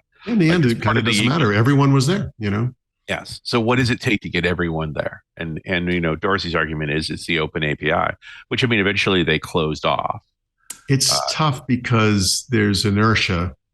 And I know a lot of people have left Twitter, but I think a lot more have not. Well, and then I'm sure here, now that you open an API, is I can build all the bridges that I built back in the Twitter days. Okay. Right. There's an awful lot of organizations that publish on Twitter that don't even really know they have Twitter account, because it actually comes through their RSS. It gets complicated though between Threads and Blue Sky and Mastodon. That's the problem. You've got this big itself. diaspora. They're all over the place. I still like Mastodon best. The quality of the conversation there is the best. It's not the largest. Threads is probably the largest competitor right now, but that's owned by Meta. Mostly, but that's because they migrated the graph from Instagram, which was a brilliant thing. Yeah, that was a very brilliant thing, because nobody wants to build a graph again. They're done. Everybody's done. I'm somewhat rooting for Blue Sky. There's a lot of good stuff going on there. It is an open protocol. But Mastodon's there. It does it. And, we have our own Mastodon instance. So, I suppose there probably are fans of Meta out in the world. If there are, seek help. But, no one wants to see yet another Meta service. But then again, you want something like, something that's not as horrible as Twitter is today. So slightly less horrible, I guess, is better than horrible. Threads does have 130 million users now, whatever that means. I mean, this is always suspect, but as a publisher, I need a place. People have to be there. Right? So, but therein lies the thing: is like the open AI might be the thing if the community rallies around it and builds bridges for all those things that used to be done by Twitter. So that folks don't have to learn. The folks that don't care about the social media part, it's like you need to broadcast. This is a good way to broadcast it, and you need no additional effort. The API will make a difference. Is it a flashback to 2008? Yeah, and maybe it's irrelevant now. I don't know the answer to that. And this is Mastodon. By the way, Paul, thank you, because Paul's very active on twit.social. He's always posting there. No, I like it a lot too, actually. It's a lot like Twitter in functionality. I think it's a little more functional than Blue Sky. It has edit and so forth, but I will say, and you know this, right? I mean, there is a benefit to it being smaller. Mm-hmm. I agree. In some ways, you're speaking to a more engaged crowd of people who are enthusiastic, perhaps, or about whatever the topic might be. Like there is some advantage to that, right? I agree. I'm a fan, but I have a little dog in this hunt. Yeah, well, you run the server that I am using, so I am also a fan. I like the advanced web interface, which looks just like TweetDeck. And is a really great way to kind of follow a lot of content. I think it's pretty good. I can't. Yeah, I do too. I don't need anything more than this. Let's put it that way. So from this is not maybe important for individuals, but the one thing I would like is a single interface where I could post to all of these things. And I don't mean like auto post. I mean, I'll make a joke on Twitter, and obviously I think I'm hilarious, and I would like to share this joke with everybody.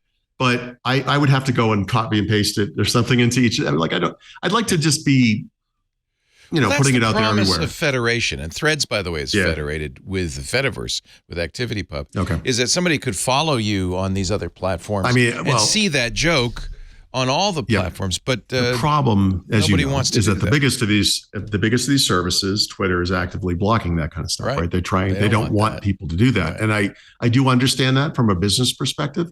Also from just being an evil perspective. But, for me, I just... Stone Age thinking. Yeah. Yep. So anyway. Okay. We have choices now. I guess the tip is go look at them. You were probably pushed into Threads whether you wanted it or not, but Blue Sky is something you should at least look at. And now it's easy to get there. And and if you like the conversation, participate in it. Do you loathe building another social graph? Yeah. God. I know. It's awful. I mean, it's awful. All right, okay. So app pick of the week is Mozilla. We talked a lot about Mozilla earlier in the show because Firefox is circling the drain. They've been trying to come up with other products and services, most of which are now in free and paid versions.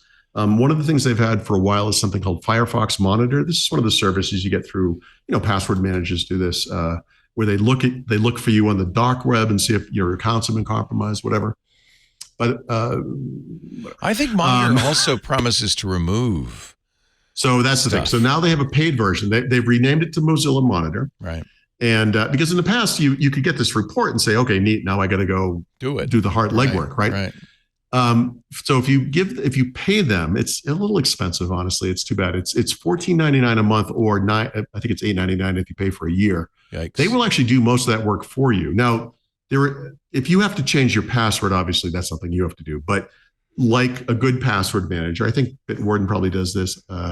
They give you a link where you go right to that place, right? You don't have to go hunt around on the service to find out where to change your password. So they'll automate this for you. They'll keep it going in the background forever, or as long as you're paying, and then they'll help you.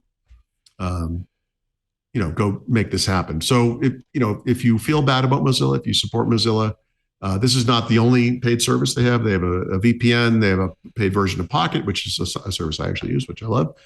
They have some other things, but this is, we've been talking a lot about this security stuff and accounts and online accounts. This is right in there. I mean, it's definitely something to look at. And I'm sure there are other services, including, like I said, password managers. If you have a password manager you're paying for, see what they offer along these lines, if anything. Good. Now I think we should talk about the podcast pick of the week with our Taronga native, Richard Campbell. Glad to be here. This is actually a show I recorded back in at Ignite. I talked to Brendan Burns, the original architect of Kubernetes, who worked for Google at the time, and then moved over to Microsoft.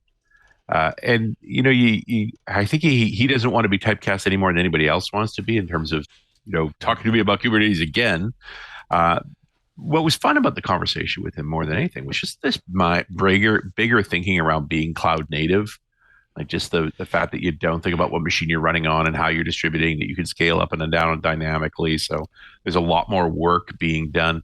If anything, because I've held on to this show since November, and we've had announcements like Aspire and others that have really spoken to the cloud native movement is growing, and the way we build software is evolving because of that. And certainly Brendan's been a part of that. There's a subtext, if you listen to the show closely, you'll hear that we're also talking about how he's coaching Microsoft to be a better cloud native customer, that how they approach open source and how they build software, because he does come from that world. And so it's very much part of his role is to insert himself into various teams and help them to do the right things there. There are some underlying tools that have been coming out of Microsoft, various teams, some of Marcinovich's stuff as well. Radius and Dapper, we speak about specifically, both really great tools that are more about helping you, as they say, fall into the pit of success when it comes to thinking cloud. So, and he does mention Aspire at the end, which was brand new. We were talking about Ignite, but it's evolved since then. And over on .NET Rocks, we did a show with David Fowler. And he talked about that Aspire, like Aspire. What do you call it? The cloud native thing that Microsoft's doing? That's right. Cloud native tooling, right? It's like, you don't want to call it a framework because it doesn't deploy. It's really part in your development environment as you build with Aspire. It tends to help you make the choices that work well cloud natively. Like a best practices wizard. Exactly. Yeah. That kind of thing. A best practice wizard would be a bad description of it, actually. Sorry. That just triggered a memory. I was like, you hit it. Right. That's a good one. And now let's go to New Zealand for our brown liquor pick of the week. And it's only a few distilleries in New Zealand, although the number is beginning to grow. And this is one of them. This is the Cardrona, their particular edition called the Full Flight Solera. Great name. So the Cardrona Valley is way down the South Island. Right now, I'm sort of mid-North Island. I'm in the northeast corner near Tauranga. Cardrona is down deep in the South Island, up in the Canterbury Plains, which is near Queenstown. You'd fly into Queenstown and then you'd drive a little north up into the Highlands. Close to the Wakana Lake, there is the distillery there. The lady behind this thing her name is Desiree Reed. She's been in whiskey for a couple of decades. This particular facility was only set up in 2015. They are buying their barley in the Canterbury Plains, so it is New Zealand barley, sprouted and milled right there on site. They have their own grinding tools. They do a long ferment with classic brewer's yeast, so 70 hours. It's a very long time to do fermentation. Their stills are, as they call them, unusually small, and they're small enough. They're named. So their low wine still is only 2,000 liters, and it's named Roaring Meg. Because they, those low wine stills, the initial ones are noisier. They're doing their first separations off of the wash and stuff, so it can be a bit rackety. And then Gentle Annie is the high still that takes it up into the high 70%, and it's a 1,200 liter still. They also make some gins and things and so forth. So several of the stills they have there, but they're column stills, so we won't talk about this. We only care about the pot still. And they have several other additions. This particular one, I think, is their best, the Full Flight Solera. It has spent 7 years in bourbon and sherry casks. I'm pretty sure at least 6 of those were just American bourbon casks. You tend to finish in Oloroso sherry. You don't want to spend too much time there. And it's bottled at cask strength, 62.8%. Is this so it? That's the Full Flight bourbon, or is that it? Or no, that's not it. Architecturally, this is closer to a Scottish whiskey, except for that part where it's not made in Scotland. Right. What about the peatiness, though? No peat at all. Yeah, that's not a thing here. They've got plenty of wood to do their drying. So yeah, it is very much I would put this in there around the Aberlour, except that it's very young. It's only a 7-year. It has no age appellation at all because it's just not old enough. Is that more bitter, or is that it tends to be a little harsher, a little more heady in the alcohol side, not that sort of deep richness you get from having more time. It's quite cool down in the Canterbury Plain too. So like they're getting more Scottish kind of conditions there. It doesn't get that cold in the winter, but it does get pretty cold. But they haven't been around long enough to really make an older whiskey. So this is only a 7-year-old. And that's just not that much time for what they're commanding. Let's call it a boutique whiskey. That's the kind phrase for it. 175 New Zealand dollars. It's about 100 US. And, when you think about what you can buy for 100 US, like that'll land you a Dalmore 12. Yeah. Actually less. But, change left. It's kind of fun that you can travel with your whiskey, I mean, that's kind of neat. It has a these story. different parts of the world are all experimenting, right? Yeah. And you can travel to your whiskey, as Richard does. No, seriously. Or you can go direct and visit these. Those are fun trips. Yeah, of course. Yeah. But and I did go past Pokeno on the way down, which is the Kiwi whiskey I talked about last time I was here back in September. So it's there's only it's like if I'm going to, this is becoming a shtick now. Next week I'm going to be in Sydney, so I'm just going to have to find an Australian whiskey, preferably have one in hand. I didn't have time to grab this one because I was racing to make the tail end of the show. But otherwise, I would have grabbed one. No one minds if you're not holding it in your hand. We believe you. Yeah, but I do like the days when I can hold up the bottle, cool. taste it in front of you. Those are good days, right? Yeah. But that's not one of these days. But, here I am in New Zealand. And yes, there is New Zealand whiskey. It is made very much in the Scottish style. This is in many ways approached like a space side. It just hasn't had the years. So it comes out a little younger, a little different style. But otherwise, they sort of matched their approach. Pure barley, good water, simple aging, and used barrels because the Scots are cheap. By the youth. Nice. I'm impressed they got Oloroso down here. That's a long way to bring a barrel, and those barrels are big. Right, those are the big 600, 700, 800 liter barrels. Like it's not easy to ship a sherry cask. Where the Americans, they're 200s. They're little, so they're much easier to move around, and they're plentiful because Americans will only use them once. Right. Richard Campbell, runasradio.com. That's where you'll find his podcasts. That and .NET Rocks, and he joins us every week. Even if he has to drive 1,000 miles and drive another 1,000 more, he is about 140 kilometers, isn't that? But who's counting? I did have to cross the Katmais, and it was a bit foggy. Every so often, and by the way, the steering wheel's on the wrong side of the car. Every time you see me hit the windshield wires, there's no reason. It's because the turn stops on the wrong side of the car too. Oh.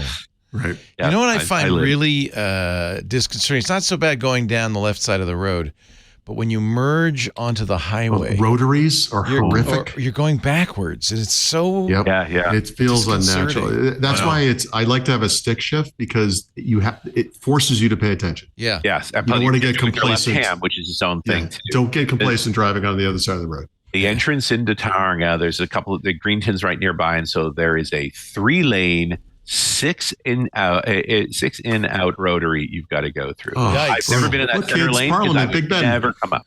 No way out of it. It's like the Place de la Concorde. No, I went to the outer lane. I did my 3 passes. The 1, 2, 3 out. Okay, I made it 1 pass. Yeah. Oh, that's pretty good. I think there's still people driving around the Arc de Triomphe, which is not on the wrong way, but is still one of the more complicated. So hard to get into. Rotaries in the world. There's also just can't get out. There's one in Paris that goes the other way for some reason. I think maybe that is the Arc. Actually, it is. I think it's the Arc de Triomphe. Yeah, it's counterclockwise. I think it is. I'm sorry. That's right. Yeah. It is backwards. Just because. Crazy. God bless the French. The French. That's beautiful. Love the French. But I will. Now that we're wrapping up, the next thing I am going to do is get in a shower because it has been a few hours. Yeah. Well, I'm glad you made it there safely. I cannot believe that you showed up for this. I would never have done this for you guys. So way after that much, I get wrecked traveling here. It's 4 hours during the day. I slept. It's just, 787 service. I slept well. I know, but still, I feel pretty rested. I'm not that tired, but I do shower. You Paul deserve it. Thurrott is at Thurrott.com when he's not in Mexico City. No, he's even there in Mexico City. Yeah, I'm there now. He's always at Thurrott.com. His books are at leanpub.com, including Windows Everywhere and The Field Guide to Windows 11. We do Windows Weekly every Wednesday, 11 a.m. Pacific, 2 p.m. Eastern, 1900 UTC. Live stream is at YouTube, youtube.com/twit. After the fact, shows are at twit.tv/WW. Or on YouTube. Paul has copies of the show at his website, Thurrott.com. And, of course, you can always subscribe wherever you find your finer podcasts. Get a podcast client and subscribe. That's the best way to listen or watch. We have audio and video. Thanks, Paul. Thanks, Richard. We'll see you in Sydney next week, Richard. Sydney next week. We'll see you in Mexico City next week, Paul. And we'll see you, dear listener, wherever you are. But I hope you'll be here on Wednesday for Windows Weekly. Bye-bye. Hey, we should talk Linux. It's the operating system that runs the internet, but your game consoles, cell phones, and maybe even the machine on your desk. You already knew all that. What you may not know is that Twit now has a show dedicated to it, the Untitled Linux Show. Whether you're a Linux pro, a burgeoning sysadmin, or just curious what the big deal is, you should join us on the Club Twit Discord every Saturday afternoon for news, analysis, and tips to sharpen your Linux skills. And then make sure you subscribe to the Club Twit exclusive Untitled Linux Show. Wait, you're not a Club Twit member yet? Well, go to twit.tv/clubtwit and sign up. Hope to see you there.